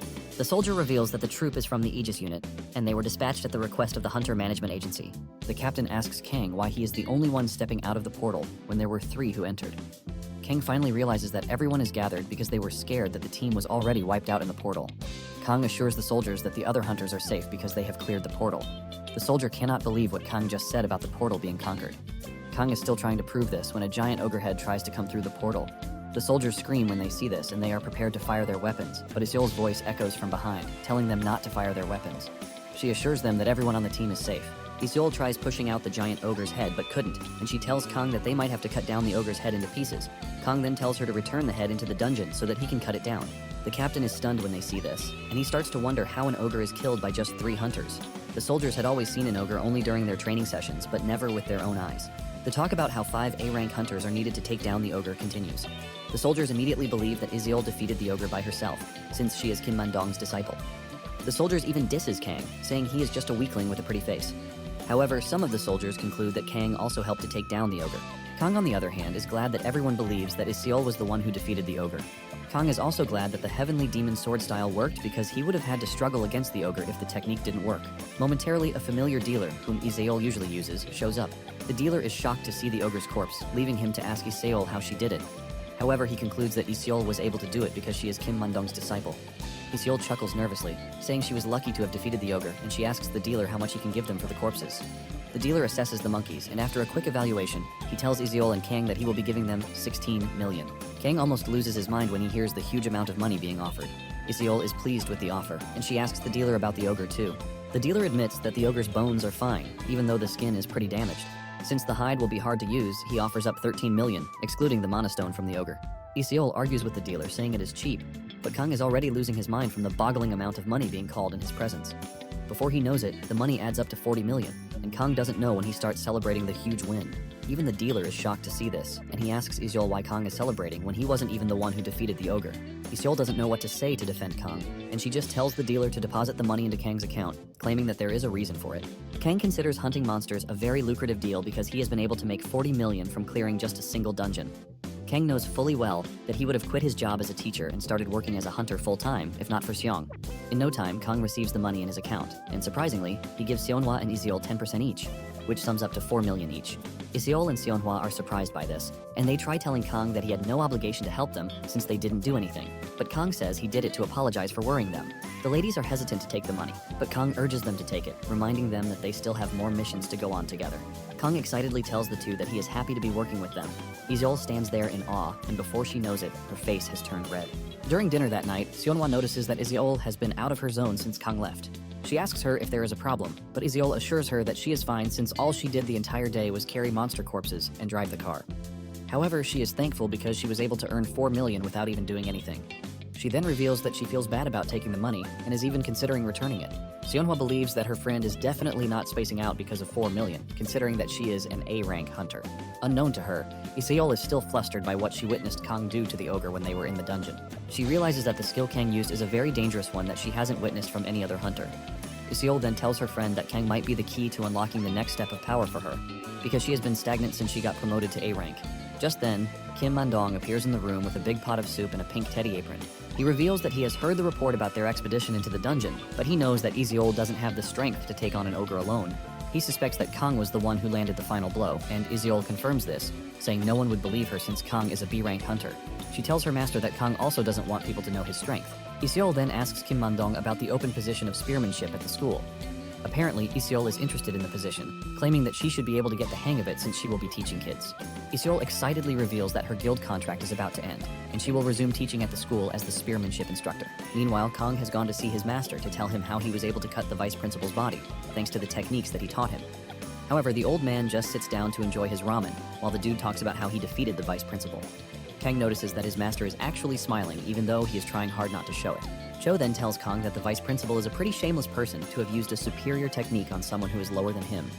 Kang then asks his master if his performance is worth 110 points, but the old man deducts even 20 marks, saying his performance is just 90 marks because he is an arrogant fool. Nonetheless, Kang bows to his master, thanking him because he was able to perform well in the duel thanks to him. Cho scolds Kang, telling him to reward him with some pork stew if he really wants to show gratitude. Kang then reveals that he didn't come empty-handed. He mentions that he brought something that he planned to give to him before his fight with the vice principal. But circumstances changed. Kang reaches into his bag and brings out textbooks that are used for studying the language in the outside world. Kang was able to do this since Cho was curious about the changes that had occurred in the outside world. Cho is impressed that Kang had the insight to think of such. Just then, he notices an unusual book, and he calls Kang's attention to it. It turns out that the said book is a laptop, and Kang shows Cho how to open the laptop. He plays a music video for him, and Cho is shocked when he sees beautiful ladies in short dresses. Kang is forced to tell the old man to calm his nerves, because what he is looking at is a mere recording of human appearances. Cho is totally flustered with the video, and Kang smiles when he sees how focused he is.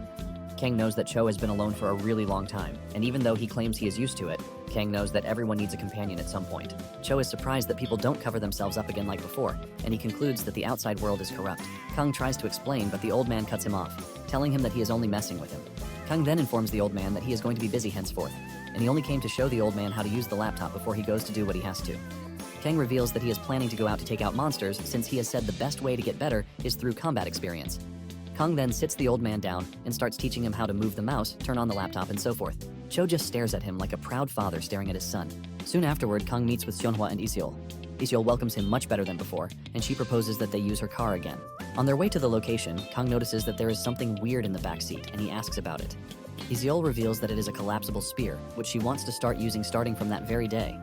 Kang is shocked to hear this since there was no scene in the story where Iseol started using a spear. She is a master when it comes to close combat, but for her to suddenly start using a spear is something that scares Kang. Seonhwa then reveals that the spear instructor position at the school is currently open, and Iseol is applying for it. Kang's brain goes into freeze mode when he hears this because Jong was the spear instructor, and he angrily left the school because he lost to Kang. It starts to dawn on Kang that the original story might have changed. He wonders if he made a mistake somewhere, or if he made mention of a spear to Iseol. Kang then asks Iseol why she is suddenly making a change out of nowhere. Iseol casually tells Kang that she wants to experience what it means to be a teacher since she still gets to kill monsters during break. Kang hears this and concludes that he needs to stop Iseol before things go really bad. Kang tells Iseol that handling a spear might be difficult for her, but Iseol argues, saying the spear techniques used at the school are at the basic level, and she believes she will be able to handle the task. In fact, Iseol is pretty confident that she is going to ace the exam, but suddenly she reveals that her plan doesn't go past the semester. Kang is relieved when he hears that Iseol is just going to teach at the school as a temporary teacher for 1 semester. She reveals that she will switch to a close combat instructor if she gets to enjoy life at the school. Once this is out of the way, Seonhwa reveals that the portal that they have been assigned for the day is where undead monsters are common. Seonhwa suggests that they eat first since it will take them some time to get there. Kang is already asking what they are going to buy when the two ladies reveal that they packed lunchboxes. Kang is taken aback, and he tells the girls that he might have to stop at a convenience store to get things since he didn't pack any food items. Seonhwa then urges Kang not to worry, saying she packed a separate lunchbox for him too. Kang is blown away by this, as he wasn't expecting anyone to go to the lengths of packing a lunchbox for him. When he was in high school, he didn't have the luxury of having lunchboxes. He was only thankful for the few thousand that his parents left for him on the table. Kang expresses his surprise, and Seonhwa lets him know that there is no way that they are going to pack food for themselves without including his own. Seonhwa then mentions that she saw a park on the map and she suggests that they eat there. Kang lets them know that he has no objections to the plan since anywhere is fine by him. The group soon sits down to enjoy their meal, and after they are done, they head into the portal. Just as expected, they meet undead monsters. Seonhwa stays at the rear, buffing up her teammates while Kang and Iseol crush the monsters. This continues for several days as they visit other portals, clearing them out with ease. After one of their missions, Iseol receives an unexpected call, which turns out to be from her uncle. Apparently, her uncle needs her for an urgent mission concerning an A-rank portal, which might span across 1 week. Iseol turns to her teammates asking them if they are available, and Kang, being the bright dude he is, wastes no time accepting to go with her. Kang realizes that he is just about to receive a major turning point in his second life. Once Iseol has gotten the consent of her teammates, she tells her uncle that she will call back after she has adjusted her schedule. After dropping the call, Kang asks her what the problem is, and he lets her know that she is free to share because he is ready to help if it is within his power to do so. Iseol says she is relieved to have Kang by her side, but she mentions that it is a matter of time and long distance. Kang is still confused about this, and Seonhwa mentions that Iseol's uncle is the guildmaster of the High Rank Guild, located in Jeju Island. Iseol reveals that there were some casualties at an A-rank portal, which has left them short-staffed. Because of this, he wants them to come over to help for a week. Iseol assures Kang that all the logistics materials will be provided. Excitedly, Kang lets Iseol know that he would help even if the logistics are not provided. Seonhwa is also excited to help, and she tells the two that she will be in charge of cooking and magic. Iseol thanks Kang for his kind gesture and assures him that she will buy him every delicious food that he wants once they return. Iseol then asks if they can leave the day after tomorrow, and Kang agrees to this, since they are going to need a day's rest. When Kang remembers that his students are on Jeju Island, he wonders if there is a way that they are going to meet once their schedules align. The following day, Kang starts packing everything that he needs for the journey. Just then, it dawns on him that he might not be able to board the plane with his sword. At the same time, he gets a call from Seora, and Kang believes that it is the perfect timing since he can ask about the sword. Seora is shocked that Kang picked up the call once, and Kang reveals that he is taking a break from the portals. He then asks Seora if there is a way that he can get his sword on a plane. Sora initially tells Kang that he is crazy before telling him that he can show his hunter's license at the airport, and his sword will be treated as luggage. Seora then tells Kang that she was actually calling about Kang's license. She reminds Kang that it is time for him to renew his license. She urges him to hurry and renew the license because he won't be able to teach at the school the following semester if he doesn't. Kang picks up his license and realizes that Seora is actually right because he has just a month left on the license. Kang wonders how Seora knows this, and Seora confesses that she was contacted by Antas some days ago. She says it was a regular call, but his name ended up coming up. Kang is surprised that Antas is still talking about him, even though he has parted ways with them. Seora then reminds him that he has gotten quite popular thanks to his recent activities. Kang is surprised that Antas knows about all of these, even though he is being careful. Seora lets him know that Antas's influence reaches everywhere, and some of the challenge letters he received were also from Antas's agents. Seora lets Kang know that Antas is currently short-staffed, and because of this, they are looking to recruit Kang again. Apparently, they have even told Seora to lure Kang back in by deceiving him that she has accepted his proposal, but she reveals that she made an excuse to avoid it. Seora assures Kang that Antas won't be disturbing him again for some time. However, Kang is more interested in how she was able to get them to back off. Seora is hesitant to tell Kang, but he assures her that it is fine. Seora confesses that she said something really disgusting, and this is that Kang stole her socks so he could smell them.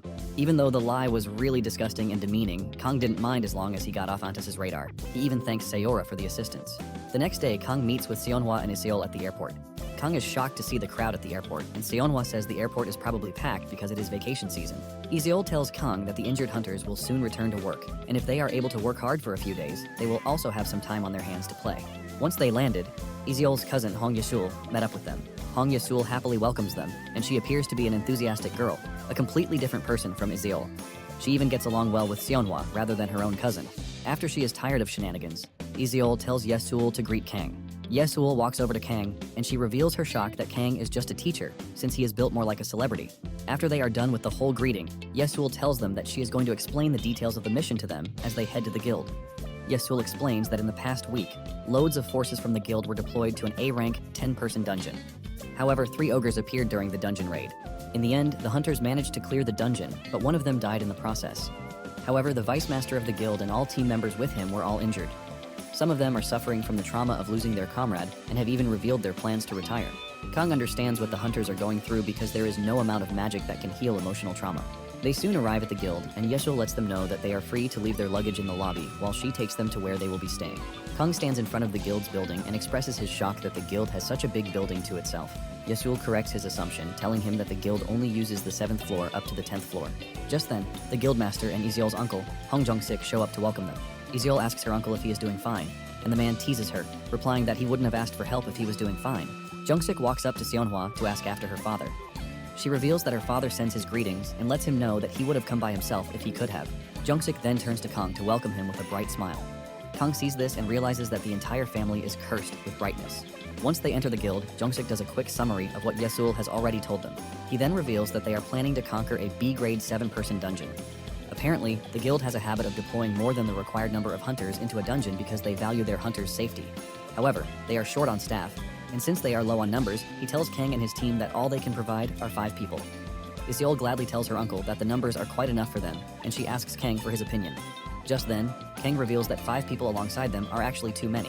He says 3 people should be okay to join them, and even reveals his doubt that they are being sent into a B-rank portal with additional support. Kang then finishes it by saying the profit gained from the dungeons will reduce with the high personnel involved in the raid. Jong-sik is shocked to hear all of these, and he asks Kang what his former guild is. Kang reveals that it was the Chase Guild, and after he says this, Jong-sik stares at him disgustingly, telling him that the guild's B-rank team has excellent teamwork. Jong-sik walks up to Kang, looking all menacing while berating him for suggesting that they reduce the number of personnel for the mission. Iseol freezes in fear when she sees this because she understands that Jong-sik is pissed because he doesn't know what Kang is capable of doing. Jong-sik decides that he has to teach Kang a lesson, but being arrogant, he tells him to follow him. Iseol tries to cut in, but her uncle tells her to stay away because the matter is all about the safety of his guild members, who will be joining them on the mission. Jong-sik believes that Kang is no more than a joker. Just then, Kang pulls out his sword to show his skills, the Aura Blade. Apparently, Kang is now getting better at using the Aura Blade after he fought in portals. Jong-sik is shocked when he sees this, since Kang is said to be a B-rank hunter. Kang tries to play a fool, saying he merely picked up the skill along the way, but it isn't perfect yet. Jong-sik finally realizes that he judged Kang before knowing him. Kang then apologizes if he sounded reckless, but he lets Jong-sik know that he and the girls have been working as a trio with no problem so far. Jong-sik then takes a minute to think about it. He realizes that it is actually a blessing if he can cut down on the number of personnel that can enter the dungeon since he is already short-staffed. While thinking about it, Seonhwa cuts in, telling Jong-sik to trust Kang because he recently won a match against her father.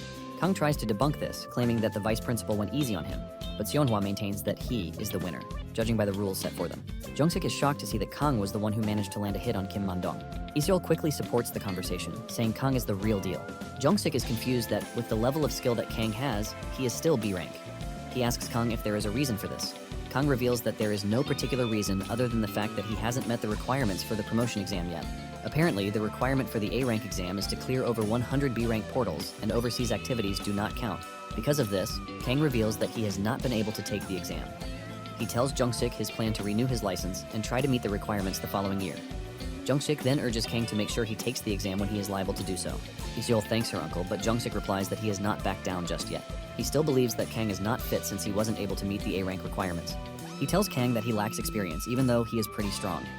Jong-sik then reveals that he will be assigning 2 hunters with support skills and local geography for them. Kang is impressed to see that Jong-sik saw through the fact that he lacked experience, and he compensated with the right personnel. Kang admits that he and his team have no synchronized formation, even though they have been working together. They have basically been entering portals and wiping out the monsters while Seonhwa stays at the rear to buff them up. However, Yesul is now joining them, and they will also be getting 2 other hunters too. Later on, they meet the hunters who will be joining them. The dude is Han Guangho, and he is a B-rank hunter. The lady is Lee Jihye, and she is also a B-rank hunter. Apparently, the 2 are the most skilled in the areas that they need. Guangho is in charge of monster detection, while Jihye will handle the terrain. Kang is impressed that Jong-sik noticed the deficiency of a long-range fighter in the team and decided to compliment that. He admits that Jong-sik might be a flashy person, but he is a pretty detailed person. Momentarily, they head into the dungeon. The dungeon is a rugged cave-type terrain, which is full of blind spots that give monsters easy access to them. The monsters present in the cave are also big red mice. Basically, the portal was postponed because it was pretty difficult. Guang-ho suggests that they run the dungeon for just 2 hours, and Kang agrees to this. Moments later, Ji-hye notices a monster behind her, and before she can pull her bow and arrow to take it out, Kang has already slashed the monster down. With just one strike, he slices the mouse in half. Kang is disappointed by the appearance of the mouse because he had pictured something more funny in his head. While Useol and Kang are talking about the mouse and the appearance, Ji-hye is still stunned by what happened. She realized that Kang was able to sense the monster faster than a B-rank detection, and not only that, he took down the monster without using mana. Seonhwa then asks Kang if there are more monsters in the cave, and he says yes, saying he can sense a bulk load of them in the area. Guang-ho then asks Kang if he also has detection skills, and Kang says yes, assuring the team that he will also provide cover. Ji-hye and Guang-ho are surprised to hear this, and it finally dawns on them just how amazing Kang is, which is why he reduced the party numbers. 2 hours after entering the portal, Guang-ho and Ji-hye find themselves chasing after Iseol and Kang. The two have run down the monsters ahead of them and have even cleared the dungeon before they know it. Ji-hye is forced to ask Yesul if Kang is really a B-rank hunter. Yesul says he is, but she also doesn't know him well. Yesul reveals that Iseol was the one who brought Kang, and she mentions his full name. Guang-ho hears his full name and realizes that he actually knows Kang. Guang-ho remembers challenging him to a duel once, but seeing what Kang is capable of now, he is thankful that he didn't fight Kang. Yesul then tells her friends that they will probably be walking home empty-handed since they didn't do anything during the raid. Suddenly, they hear Kang talking about how they are going to share the profit evenly. Yesul and the others remind Kang that they didn't do anything, but Kang says he doesn't mind. After all, they won't have been able to enter the dungeon without meeting the required number of hunters. He lets them know that he appreciates the fact that they trusted a stranger. Guang-ho realizes that Kang is genuine with his gift, and he rushes over to hug him like a brother. With this, the team continued carrying out several expeditions on the island. At the same time, Kang's students on the island have gotten the idea that he is on the island, and they have started texting him, telling him to come and meet up with them. On the third day of the expedition, Guang-ho and the extras in the team talk about how lucky they are to have Seonhwa, Iseol, and Kang on the team, because they have been the ones doing all the work. After coming out of one of the portals, Seonhwa reminds Kang that he has an appointment. Kang reveals that he wants to meet up with his students, who came to Jeju for a vacation trip. Since he is covered in blood and monsters' dirt, Seonhwa advises him to wash up before going. Kang is glad that the team is already getting used to each other, and things are probably going to become easier the following week, since the injured hunters will be returning. Guang-ho then asks Kang if he needs a car to go see his students. Kang says there is no need for this since he plans to take a taxi, but Guang-ho insists that he take his car, since this is the least he can do to help. Kang takes the car, and while he is on his way to meet the students, he puts a call through to them. The students are excited that their teacher is finally coming to meet them. He asks them if they need anything while also asking if they are all together. Jinsu reveals that one of the twins, Onseo, came down with a fever, and she stayed back at the inn. Jinsu reveals that they will be back at the inn in an hour, and Kang lets them know that he is fine with the timing. When he asks them again what they want, they start screaming a whole bunch of stuff on the phone, and Kang is forced to drop the call. However, he heard that they wanted beef, and he decided to stop by the supermarket to grab some drinks and snacks for the kids. Just then, he notices that there is bad traffic on the highway, leaving him to wonder what might be wrong. He comes across a checkpoint, but instead of police officers, he realizes that there are soldiers there. He then asks one of the soldiers what happened and why there is bad traffic. The soldier reveals that a monster escaped during a raid near a dungeon close to the area. Apparently, the hunters sent to contain the monster failed to contain it, which is why they are locking down the entire area. Kang doesn't think too much of it before he suddenly realizes that Unseo is at the inn. Kang asks the soldier about the range of the lockdown, and he reveals that the entire district is on lockdown. Kang is asked if he is a resident inside the lockdown region. He says no, but he has someone in the inn located in the area. The soldier then suggests that he call Onseo. After a few seconds, Onseo picks up the call. With fear in his voice, he asks Onseo where she is. Onseo reveals that she is at the inn, and Kang urges her to carefully listen to what he is about to tell her. He lets Onseo know that a monster escaped from a nearby portal and that almost everyone has evacuated the district. Kang urges Onseo not to leave the inn since the entire area will be quiet. The soldiers mention that the monster that escaped is the Shadow Reaper, and Kang knows just how dangerous the Shadow Reaper is. Basically, the Shadow Reaper is a B-rank dungeon boss monster. It possesses stealth abilities and a considerable amount of power, which makes it a tricky beast to face. Kang repeats his instruction, telling Unseo not to leave the inn no matter what, so the Shadow Reaper doesn't see her. Just then, Unseo asks her teacher if the Shadow Reaper carries a large scythe and also wears a black robe. Kang confirms this, believing that Unseo paid attention in class. However, Unseo tells him that he is wrong, because for some reason, he is basically staring at the Shadow Reaper. Unseo then adds that it is going to be hard for her to avoid the monster. Kang gets more upset when he hears this, as he asks Unseo for more details. Unseo then tells the teacher that she is not the only one in the area. It turns out that there are some kids hiding behind a car who failed to evacuate when everyone was leaving. The Shadow Reaper is right behind the car where the kids are hiding. Out of fear, one of the kids makes a tiny sound, catching the attention of the Shadow Reaper. The Shadow Reaper raises its scythe, ready to slash the kids, but Unseo hits it with an energy blast to get its attention. Unseo immediately tells Kang that he needs to get to her and fast. She lets her teacher know that she won't be able to run for long, thanks to the fever messing with her. Before Kang knows it, he loses reception with Unseo, and he starts screaming on the phone trying to reach her. Kang turns to the soldiers, telling them that he might be a teacher, but he is also a hunter who is currently working with the Hayrang Guild. He asks the soldiers if there is a way for him to get through the traffic. Since he is a hunter, the soldiers let him know that he is free to move past, but since the traffic is really bad, he might have to wait till the cars ahead of him move out of the way. Instead of waiting around for the cars ahead of him to move, Kang spots a route in the bush beside him, and he points to it to let the soldiers know that he is willing to pass there. Meanwhile, Guang Ho and the team are having fun after a successful expedition in the dungeons. Guang Ho is enjoying cups of beer, and he invites Jihei, who reluctantly accepts, even though she doesn't drink beer. She claims that she was really thirsty for anything because of the 3-day marathon. Guang Ho is also glad that Kang is helping out because he will be able to pay off his car loan in no time. He even sees himself getting rich in no time. Apparently, he bought the car with a 36-month installment plan, and because Kang is helping them clear the dungeons faster, he knows he is going to earn a lot. Guang Ho believes that Kang will also be with his students. But unknown to him, Kang has turned his car into an off-road vehicle as he uses it to clear a path through the rough terrain. At the same time, Unseo is trying to get away from the Shadow Reaper that is now after her life. She remembers what Kang told them in class about avoiding the urge to be a hero because it might end up causing more problems. Back then, Unseo had asked what they could do in situations where they had no choice. Kang told them to assess their surroundings, and after this, they should try to make a run for it. Unseo questions why they need to assess the surroundings when they are going to run away in the end. Kang replied that this is to help them know exactly where to run to increase their chances of survival. Kang also has a thing for making the students run every single day without fail. Unseo and the others have always questioned his decision to make them run every day. But now that she's in a tight spot, trying to get away from the Shadow Reaper, she realizes that Kang has been trying to prepare them for situations like this. She narrowly missed death, which is thanks to Kang's teachings. Unseo moved just at the right time to avoid being impaled by the monster's scythe. Unseo knows how dangerous Shadow Reapers are, and she considers her little escape a miracle. While standing in the distance, she sees the kids that she just helped, and this makes her remember why she wanted to become a hunter in the first place. Initially, she joined the hunter school because her sister came too. Her sister was shocked the day she found out that Unseo came to the hunter school because of her. Her sister then reminds her of something that she had forgotten since she was a kid. Apparently, when they were younger, Unseo watched documentaries about people who lost their families to monsters. Moved by this, Unseo mentioned that she wanted to become a hunter to help prevent such an occurrence from happening. Unseo doesn't remember it, but her sister does. This was why Unseo's sister also decided to become a hunter, in order to protect her younger sister. Unseo knows that she would have had the time to escape if she had ignored the kids, but she knows she won't be able to face her sister when she returns home. Unseo screams at the kids to get to the nearest shelter while she lures the monster away.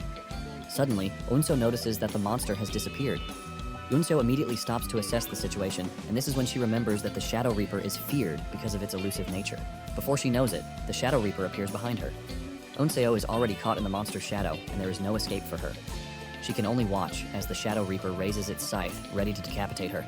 At that moment, Kang appears in the distance, driving recklessly toward them, and he hits the Shadow Reaper with the car.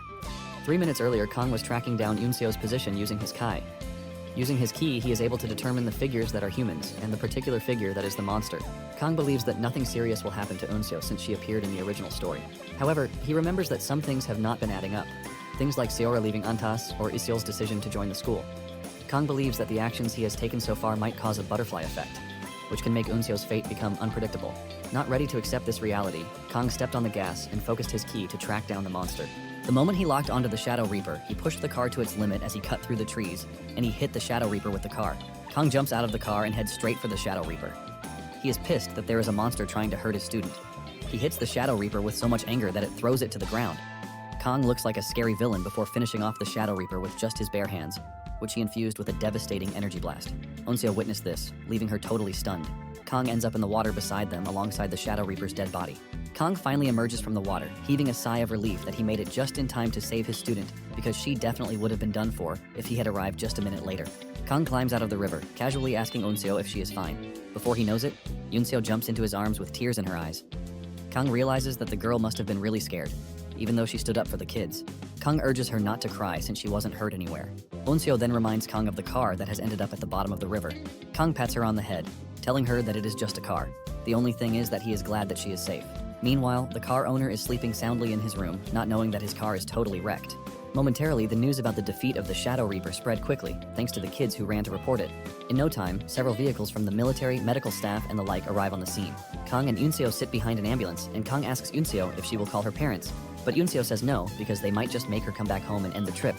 Kang understands where she's coming from, and he commends her for being a hero. However, he is worried that she could have been hurt, but Unseo reminds her teacher that he saved her. Kang then teases her, asking her what she would have done if he had arrived even a minute late. Unseo then decides to taunt her teacher with his handsome face. Unseo jumps out of the back of the ambulance, telling Kang that she will be seeing him at the inn later. She thanks him for the help, and before Kang can stop her, a police officer shows up. The police officer informed Kang that they have recovered the Reaper's corpse. The police then ask Kang which guild he is working with, and he reveals that he is just a teacher at the hunter school. The police officer is impressed to hear this, and he salutes Kang, telling him that things would definitely have gone south if he hadn't killed the Shadow Reaper. Kang doesn't think it is something that requires much appreciation, but the police officer lets him know that it does, and he urges Kang to follow him to the police headquarters so he can write a report on what happened. He assures Kang that it won't take long, and Kang agrees to it. Kang heads to the headquarters, thinking everything will be fast. But before he knows it, he finds himself talking to the governor, the police chief, and even the guildmaster, who allowed the monster to escape. Kang cannot believe that they interviewed him separately when they could have done it all at once. Kang's mood changes for the better when he learns that he is going to be compensated for what he did. Apparently, the guild that mismanaged the monster promised to pay for the Shadow Reaper corpse and also give Kang a reward. In addition to this, they said they would buy a new car for Guang Ho because his car was wrecked. In all of these, the governor also reveals his plan to put together a righteous person award for Kang. Kang wants the money but doesn't want the award. The governor tries to convince him that he deserves the award since he did well. Kang is trying to avoid the award because he knows that this will put him on Antis's radar. Since the governor is insisting, he tells the governor to give the award to Unseo, since she risked her life to lure the monster away. The governor finally agrees to this, and after this, the police officer tells Kang that he is willing to take him wherever he is going. Kang then asks if the butcher shop will still be open because his students want to eat beef. Momentarily, Kang meets up with his students with the beef. They waste no time grilling the beef and they start consuming it. Kang sits in the distance, admiring how good his students are. The students soon offer Kang the chance to stay the night. He tries to dodge the chance, but they insist, telling him that he can also follow them to the beach the next day. Kang finally agrees, and he asks the kids to play board games with him. The next day, Kang joins the students on the beach. He sits on the beach chair while the students play in the water.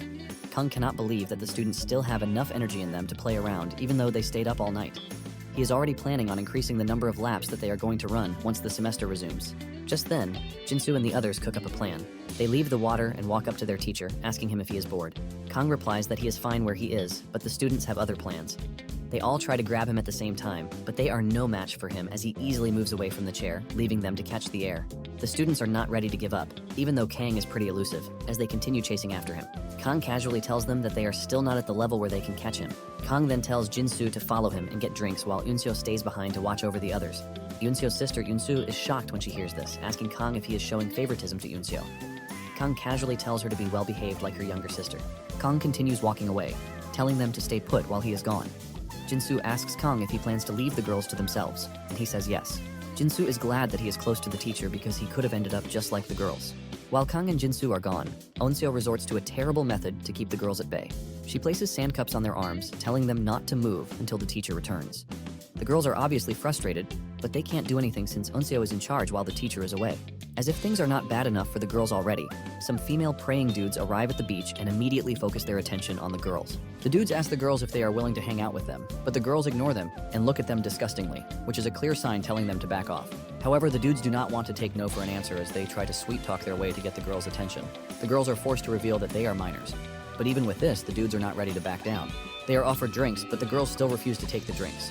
One of the annoying dudes grabs the brown-haired girl and she angrily twists his arm, causing him intense pain before running through the rest of the dudes like they are nothing. Apparently, hunters are punished when they get into a fight with civilians, and this applies to hunter trainees because their strength is incomparable to that of civilians. In the end, the girl didn't beat up the dudes because everything that happened was just her imagination of running through the dudes.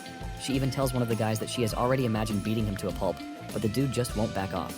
The girl wishes that she could just move because she would have beaten the crap out of the delinquents. Just then, Kang returns to the beach, and he is surprised to see some dudes with his students. Kang is surprised that he has been gone for just 10 minutes and everything is already upside down. The leader of the delinquents sees Kang and immediately walks over like he is some mafia boss. He starts making fun of Kang's face, saying he looks like a student. Kang doesn't overreact as he tries to talk to the dude nicely, but he is so annoying that he is not making it easy for Kang to look away. Kang urges the dude to get a move on since the girls have already rejected him. Kang calls him a pathetic loser, and this pisses him off. He believes that Kang is trying to look cool in front of him, and he decides to teach him a lesson. He tried reaching for Kang, but Kang easily grabbed his arm and twisted it to cause him immense pain. The other delinquent comes running over to Kang, but he easily dodges him while still enjoying his popsicle. Kang then reads out the school's article, 10 for them, which mandates him to protect his students in the face of danger. The last guy on the team immediately figures out that they are up against a hunter, and he pulls out his phone to call the cops to report that hunters are attacking civilians. Kang hits him at his pressure points before getting the phone from him, telling him that he would gladly help him call the cops. The delinquents realize that they are done for and try to run away, but Kang stops them. Momentarily, Kang's police friend shows up and Kang explains the situation to him. Kang has already restricted them in ways that they cannot escape. After getting his report, the police officer grabs the delinquents and pushes them into his cop car. The police officer assures Kang that they will handle the delinquents, and Kang is free to enjoy the rest of his stay on the island. After the police are gone, Jinsu expresses his shock that their teacher knows a police officer, and Kang explains that he only met him by luck after the Shadow Reaper incident. This makes Kang look even cooler in front of his students as they all praise him. Kang wants to leave, but the students insist that he play with them. The teacher agrees, and the students rush off to the beach. Eunso is the only one to stay behind, and just then, she notices a lady talking to Kang. The lady tells Kang that she has been watching him for quite some time. With her face red, she tells Kang that he is a cool dude. She then asks Kang if it is possible for her to get his number. Kang is blown away when he hears this, leaving him so stunned that he has no way to recover from the situation.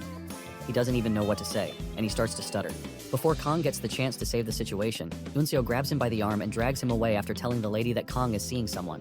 Kang tries to protest since Eunso is about to ruin his potential love life, but Eunso doesn't care as she continues dragging her teacher. Once they are away from the lady, Eunso turns around to push out her tongue to diss the lady. Kang even wants Eunso to let him go, but she refuses, saying Kang will just go back to the lady. Kang admits that she is not entirely wrong about it. Just then, the lady brings out her phone and she puts a call through to someone suspicious, telling them that she has found Kang's weakness. The person on the other end of the phone turns out to be the former spear instructor, Jung, who holds a serious beef against Kang, and he wants to do everything to ruin him. Soon afterward, Kang and his team prepare to head back to Seoul. The kids have been sent ahead while the adults make preparations to join them. Just as promised, Gwang-ho gets a new loaded car. Kang and the team also joined the A-rank hunters of the guild that had just returned, and they all raided an A-rank portal. Meanwhile, Eun-seo also received the Brave Citizen Award on Kang's behalf. However, Kang's name got mentioned in the report that he was the one who took down the monster, but the spotlight remained on Eun-seo. When Seonhwa is ready to go, she promises to cook Yesul a nice, delicious dish the next time they see each other. Jungshik also praises Kang for his help and admits that he initially doubted his strength. Jungshik then lets Kang know that no matter how much effort he puts into hiding his strength, the world will eventually find out. He urges him to prepare himself for the day it happens. Jungsik then urges him to make sure that the next time they meet, his rank matches his abilities.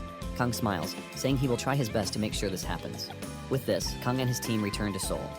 Meanwhile, Jungsik has an S-rank file with him, and it seems he is already projecting Kang to be an S-rank hunter. The moment he returns to Seoul, Kang doesn't waste time before visiting his master. He apologizes for coming later than expected. He explains to the old man that he has a ton of work that he has to do. Cho notices that Kang's skin is tanned, and he assumes that Kang has been working under the sun, not knowing that Kang was enjoying himself under an umbrella at the beach. Cho is surprised that Kang brought a lot of supplies, and he figures out that he is about to disappear for weeks again. Kang assures the man that he is not going anywhere, and that he will be around more often. He tells Cho that he has his license exam the next day, but he will be back in the next couple of days to check on him.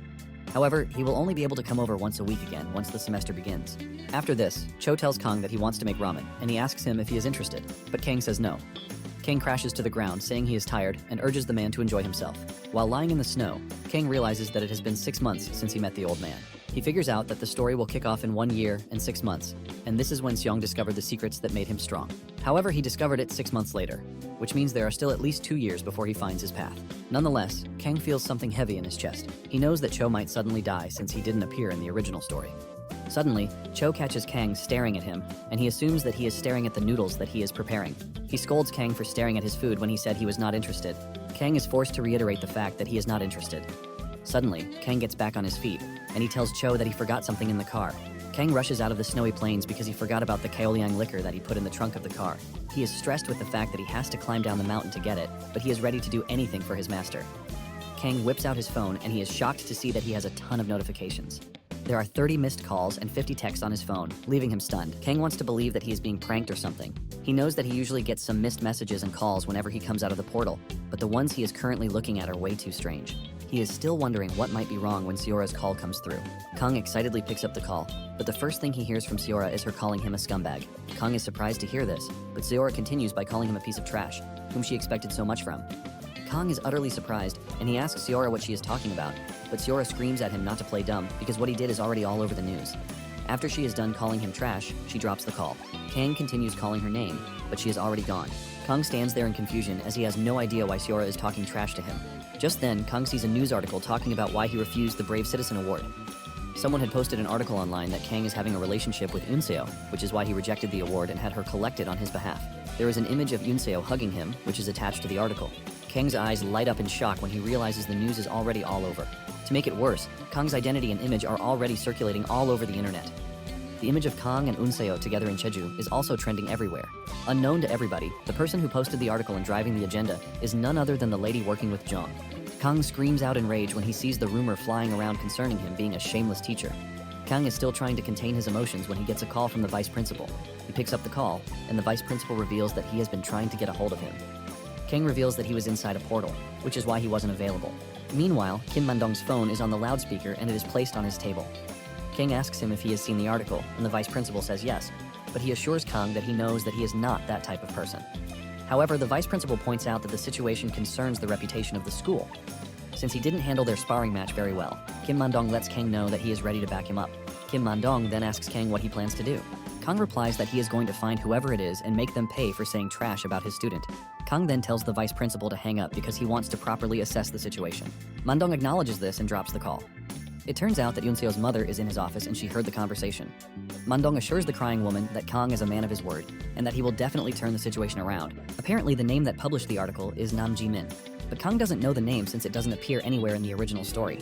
Nonetheless, Kang is pissed that an unknown identity just turned his life upside down. He realizes that the new situation is a side story that was formed because of his actions. Just as he suspected, the system informs him about the side story, which is titled The Shameless Teacher. Meanwhile, Jong is behind his screen, making sure that the articles reach every corner of the country so he can finish Kang off. Kang, on the other hand, is enraged, and he knows that whoever the culprit is, they're pretty fugged when he lays his hands on them. Cho is busy enjoying his ramen when Kang returns to the snowy plains. Kang immediately tells him that he will be dropping the liquor, but he is heading out. Cho is blown away by his student's brilliance, and Kang lets him know that he will be back the following week. Just as he is about to step out of the portal, Cho stops him, telling him not to kill anyone. It turns out that Cho can see the rage on Kang's face even if he is trying to hide it. Kang takes his master's words and then heads out. While driving on the highway, Kang starts putting together all those who were with him in Jeju. He knows that Seonhwa and Iseol are the two people who can basically vouch for him. However, he knows that people tend to focus more on what they see and not what they hear. Kang's main problem is how he is going to explain the photos that were released of him and Unseo together. Since the first image has some soldiers there, he thinks of getting statements from the officers in charge. He knows that he is going to have a hard time tracking them all down, but he doesn't mind. The main problem is the image of him locking arms with Unseo on the beach. He remembers that it happened for just a moment, and it shocks him that someone was able to capture the moment. He figures out that the person who captured it obviously wanted to manufacture something that isn't there. Kang tries reaching the said reporter who posted the article, but the number keeps dropping. Even though he is troubled, he realizes that he has to renew his hunter's license first. He enters the building to find it packed with other hunters, who are probably there to clear dungeons or renew their licenses too. Kang has only his sword with him, and he walks up to the attendant to tell him that he is there to renew his hunter's license. The attendant asks to see his ID, and the moment the attendant sees the name, he recognizes Kang. The other hunters also recognize him, and they start wondering why the piece of trash is there. Kang lets the attendant know that he has already checked on his way to the facility and that there is an open slot where he can take the test. The attendant says he has no issues signing him up since he is there to renew his license. However, he tells him that the hunters are pissed off at what happened, and not all of them are ready to work with Kang. Basically, none of the hunters want to be grouped with trash like Kang. The hunters have also looked into Kang, and they have found out that he didn't attend a hunter school either.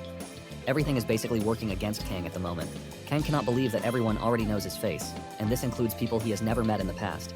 His face has been plastered everywhere with a very bad tag. All the gossip sites and the bloggers were enjoying themselves as they spread Kang's pictures everywhere. Kang realizes that with the way things are going, he will end up getting harassed for the rest of his life. Kang is already frustrated, and he tells the attendant to put him into any group that is available since he doesn't mind. In fact, he is ready to go solo if that is what it takes. The attendant finally decides to assign him to Team E. When Team E learns of this, they start protesting, telling the attendant that they don't need the trash in their team. The attendant urges the hunters to calm their nerves. Since Kang has promised to go solo, he urges them to just ignore him as if he doesn't exist. The attendant then takes him to a portal, telling him that he needs to clear it if he wants his license renewed. Apparently, the portal is a B-rank portal, and Kang is the first to enter. Kang thanks the assistant for his help and proceeds into the dungeon. The attendant tells him not to leave the safe zone before the others on the team join him. The team is disgusted by Kang's presence and decides to stay back a little. They hate Kang so much that one of them even thinks of knocking Kang on the head when they enter the portal. Momentarily, the attendant tells the rest of the team that it is time for them to enter the dungeon, since it's been 20 minutes already. The attendant informs them that they have 3 hours to clear the dungeon. Team E finally steps into the portal and is shocked by what they meet inside. The sky was already cleared, and it was just the 20-minute mark. They don't want to believe that a B-rank 6-person portal was just cleared in under 20 minutes. The team is still trying to figure out what happened when they spot Kang appear from behind some bushes. He has blood all over him, and his sword is stained with blood everywhere. Kang walks up to the A-rank hunter, who is the leader of the team, scolding him for condemning him when he doesn't even know if he is guilty or not. The A-rank is stunned, and he asks Kang if he cleared the dungeon alone.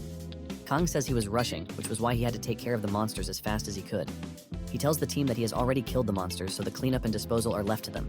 The A-rank hunter finally realizes that Kang might actually be overpowered since he didn't bring any gear into the dungeon.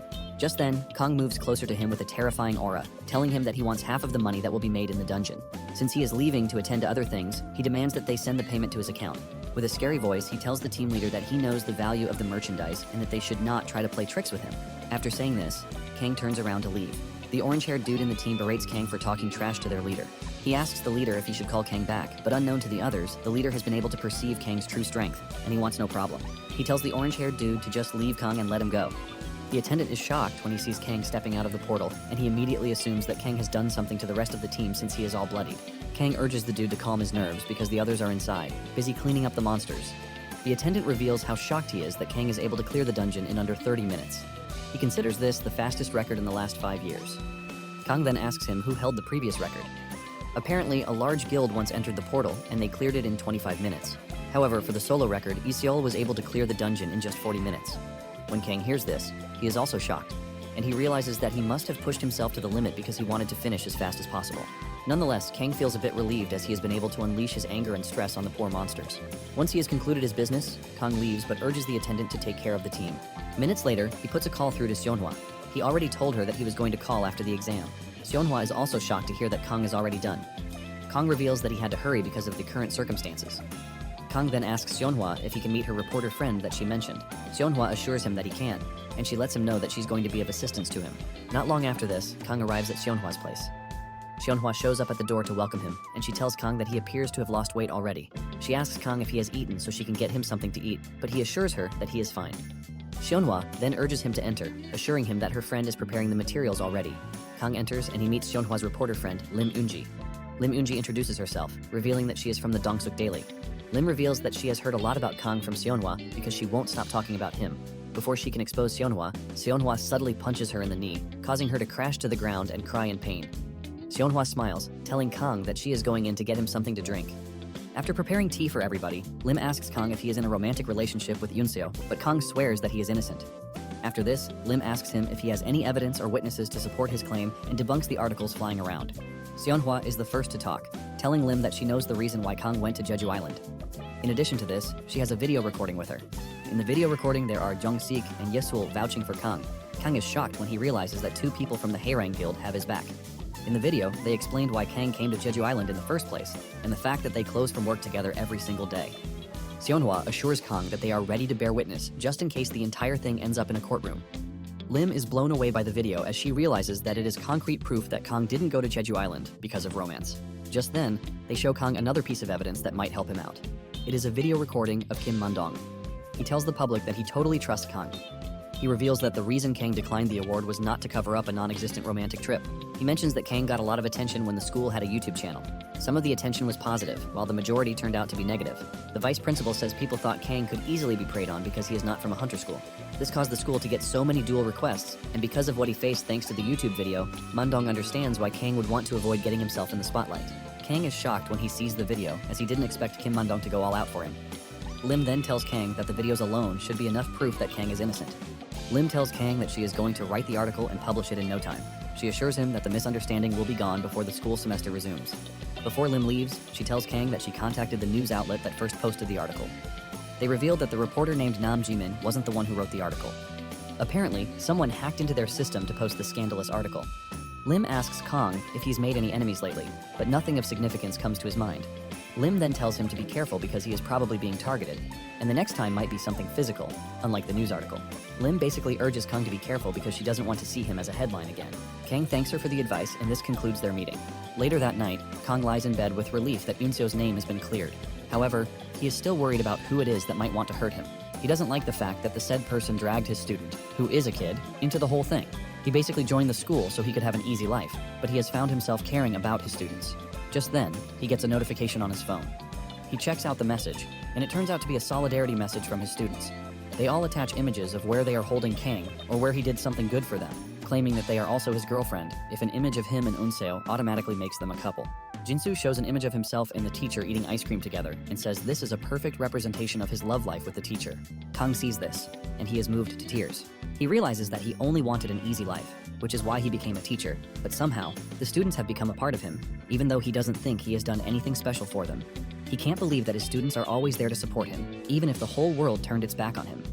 He realizes that it is not only the students who have his back, but the vice principal, Jungsik, Izeo, Seonhwa, and basically everyone he has met. Kang shed tears without holding back and admitted that he must have been living a good life for them to stand up for him. Just then, he receives a text from Seora, apologizing to him for calling him trash. She then tells Kang that she has managed to help in the way she can. She leaves an address and password in the text she sent to Kang, telling him that whatever he finds there will definitely solve most of his problems. It turns out that Seora has turned herself into Catwoman and has managed to track down Jong and her accomplice. She has tied them up in a warehouse after shaving part of their hair and is just waiting for Kang to come and find them. Shortly afterward, Kang arrives at the warehouse to find Jong and his accomplice, the lady from the beach. They have been tied to a chair, and Seora also put duct tape on their mouths. Kang sees a laptop on the table and uses the password Seora gave him to check out the laptop. He is horrified when he realizes that Jong has cooked up a lot of bad images and articles to destroy him. It turns out that Jong was still bitter about his loss in the duel and had been acting recklessly toward Kang because of it. Kang wastes no time before calling the police to the scene. While Jong is being led to the car, Jong tells Kang that he will be back for him, and he threatens to start with the people around him. The moment Kang hears this, he goes into feral mode and he grabs Jong by his shirt, daring him to come after him again. Kang initially tells him that he is going to beat him to a pulp, but he changes it up and lets him know that if he tries to mess with the people around him, he is going to send him to God for judgment. Jong can sense the killing instinct coming from Kang, and this scares the crap out of him. The policemen are forced to drag Kang away so he doesn't tear Jong's head off right there. Later on, a news report comes out vindicating Kang of everything that he was accused of. Thanks to the testimonies of the big names, the public opinion on Kang totally changed for the better. Kang visits his master, and he tells him what happened. Cho is disappointed that people switched up on him without even waiting for concrete evidence.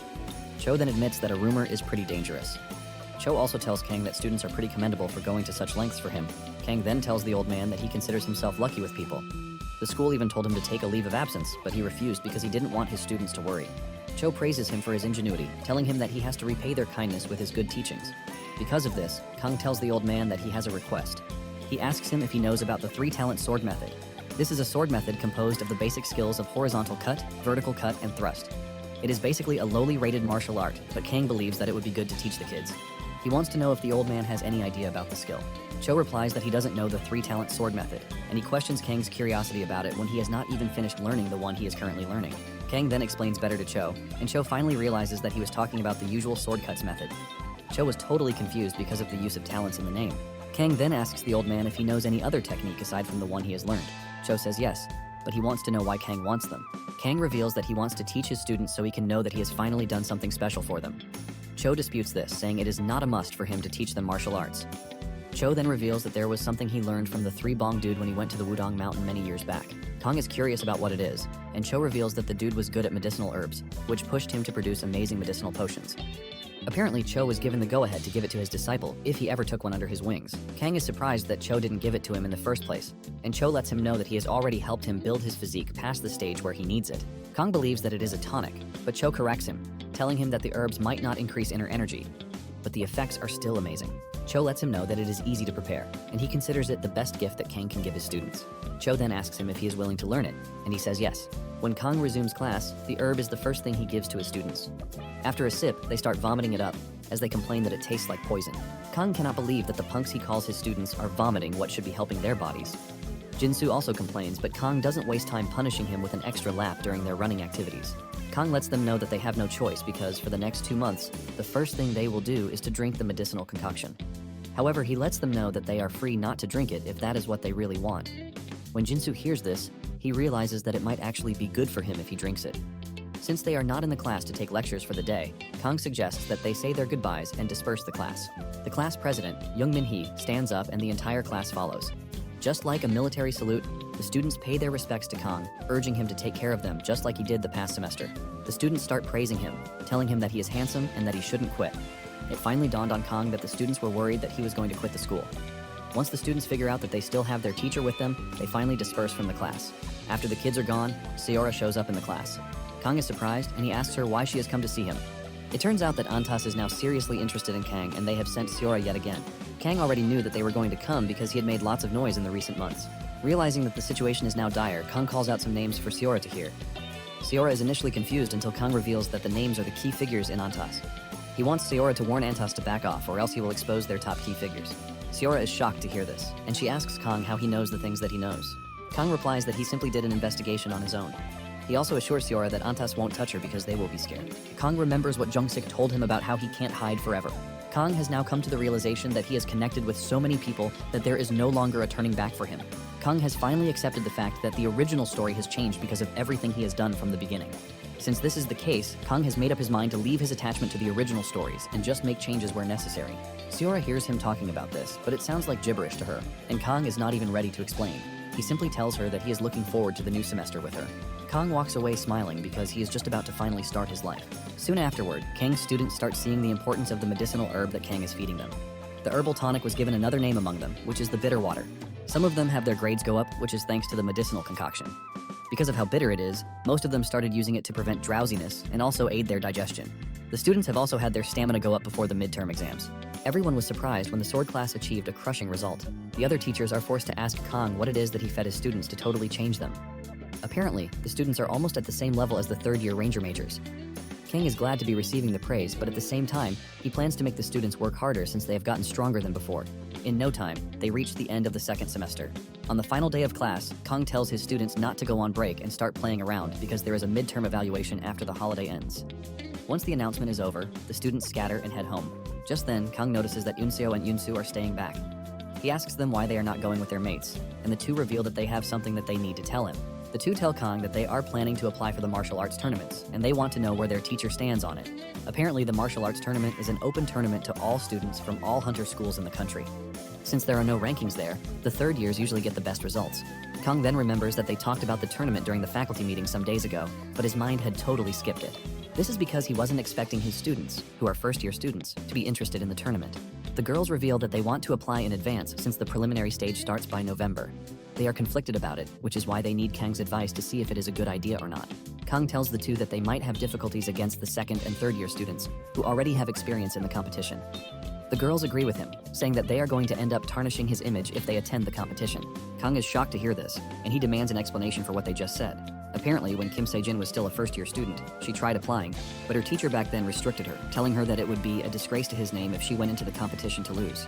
However, Kim Se-jin didn't give up, and she was able to later get approval from the vice principal. Kang is impressed by this, and he realizes that her resilience is one of the reasons why she is the student council president. Kang then tells the girls that they are free to register in the competition because he doesn't care about his trash reputation. The two are happy to hear this, and Kang urges them to pass the preliminaries. Kang also urges them not to skip the special classes that will be organized for the competition. The girls are surprised to hear this, and they ask Kang if he will be the one teaching them. Kang replies that he has no idea who is in charge, but it is not him. The girls demand to know why he is not the one in charge, and Kang reminds them that he is a rookie, and they will most likely pick an experienced teacher from the third year. The girls are not pleased with the standard since they consider Kang to be the best swordsmanship teacher in the entire school. Kang knows that the girls are trying to flatter him into accepting, but he assures them that he has no interest because he is going to be busy. Because the special classes are in the evening and on weekends, it is a no-no for Kang.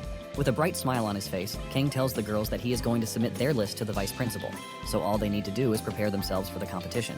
Kang reaches the vice principal's office only to get hit with another shocker. Apparently, the vice principal has appointed Kang to be in charge of the special classes. Kang tries to dodge the responsibility by reminding the vice principal that he is a rookie and other experienced teachers should be put in charge, but Kim Mandong insists that Kang is the special lesson teacher. It turns out that Kim Mandong has spoken to all of the potential teachers, but they all turned down the offer. Kim Mandong realizes that Kang is being difficult, and he suggests that they make a deal just like the last time. Kang replies that Kim Mandong wasn't ready to honor the deal that they made, and because of this, he is doubtful of making another deal with Kim Mandong. Mandong then mentions something peculiar. He learned that Kang has not met the conditions for the A-rank promotion test yet. Kang agrees with this, but says he is already aiming for the following year.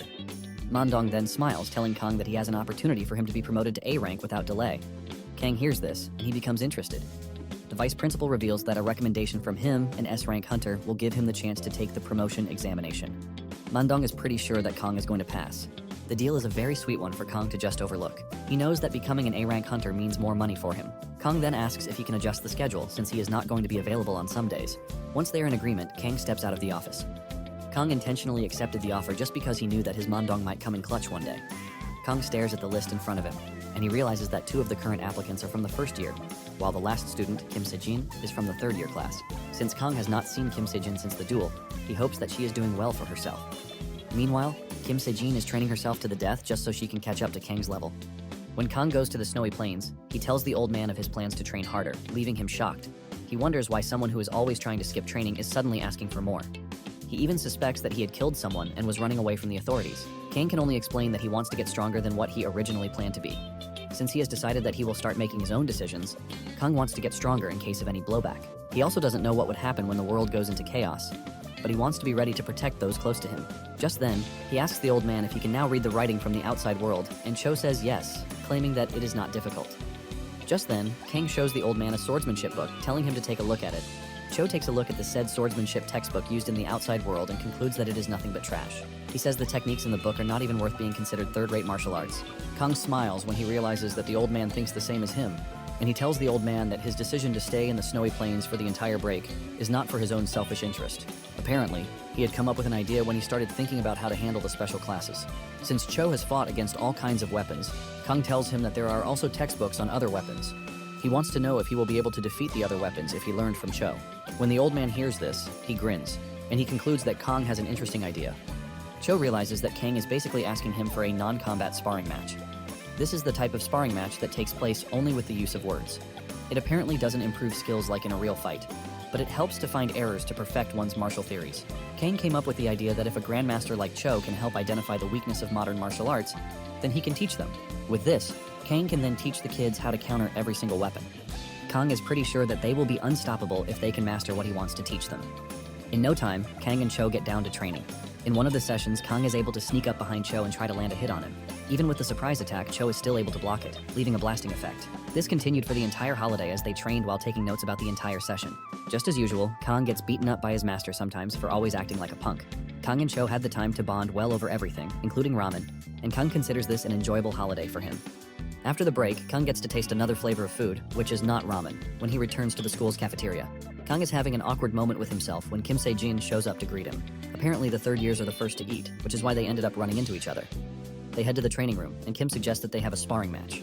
Kang simply declines, telling the girl that his stomach will hurt since he just finished eating. Waiting for Kang in the training room are his troublesome students. It turns out that Min-hee and Jin-soo also joined the 2 sisters in applying for the competition. There are now a total of 4 first-year students and 1 third-year student. Kang is relieved that they are not more than 5, which is a number he should be able to manage. Jin-soo asks Kang if they are going to be having classes on weekends, and Kang says yes, telling him that the principal made the order, so if he wants to complain, he should know who to go to. While everyone else is complaining about the overstretched schedule, Kim Se-jin is ready to even have classes on Sundays. Jin-soo stares at the workaholic lady, asking her why she likes to be a pain in the arse. Min-hee then raises her hand, suggesting that they have more practical classes instead of theory classes. Kang lets them know that they will focus more on sparring, but they won't forget about theoretical classes. Kim Se-jin then raises her hand, asking if she can train alone from the rest of the team. Kang can see through Kim that she is desperate to be the best. He wonders who it is that she is trying to prove a point to during the competition. Kang then brings out his new book, and he hands it over to the kids. The textbook is titled Countering Style. Kim was initially disappointed as she didn't show interest, but when she opened the book and realized what was packed inside, her mind was blown away. The rest don't quickly grasp the situation, as they think Kang is trying to teach them how to use other weapons aside from swords. They complain that it would be hard for them to learn other weapons and even magic, but Kang smiles while telling them that Kim Se-jin is the only sensible one out of them. He urges them to read the title of the book again, and this is when it dawns on them that it is a counter-style book, not a book on how to use the said weapons. Kim realizes that if she masters the techniques in the book, she will practically be unstoppable against other weapons. Kim had always thought she could train really hard and get to Kang's level, but she now realizes that Kang is a different level of genius.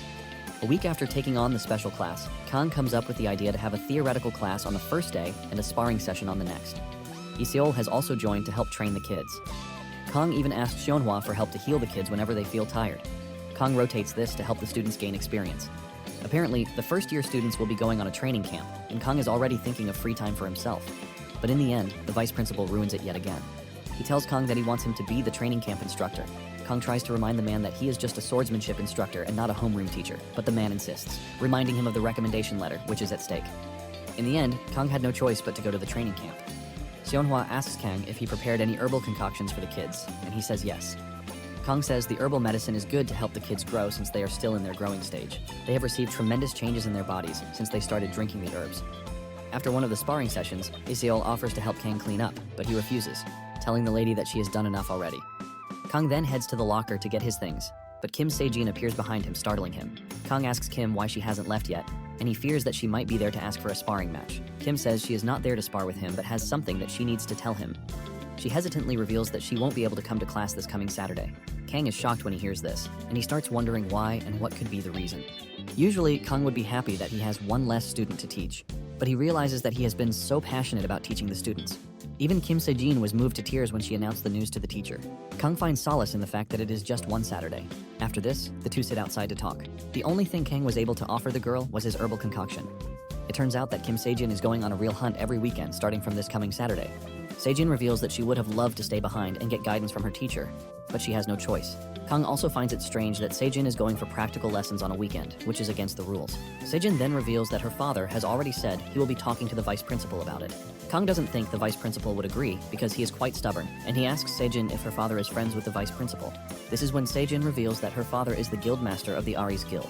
Kang cannot believe that Se-jin is also from a rich home. Se-jin then reveals that her real target is not the martial arts tournament that is held in the country. Se-jin says she is only participating in the tournament so she can qualify for the WHCU 19 ticket. The WHCU 19, also known as the World Hunter Championship Under 19, is a World Hunter Championship for aspiring hunters under the age of 19. Kang then mentions that Se-jin will be able to go there if she wins the martial arts tournament. Kang realizes that Se-jin hasn't even reached anywhere in the tournament, but she is already dreaming of the championship. However, he believes that Se-jin is worthy since she is a two-time back-to-back winner of the martial arts tournament. Because of this, people have already speculated that she will be the winner of the current year's tournament. Se-jin then reveals that she went for the championship, and Kang expected to hear something good because of her insane skills, but Se-jin reveals that she lost in the first match. Se-jin was unlucky to have been matched up against the girl who won the last championship, and she easily defeated Kim Se-jin.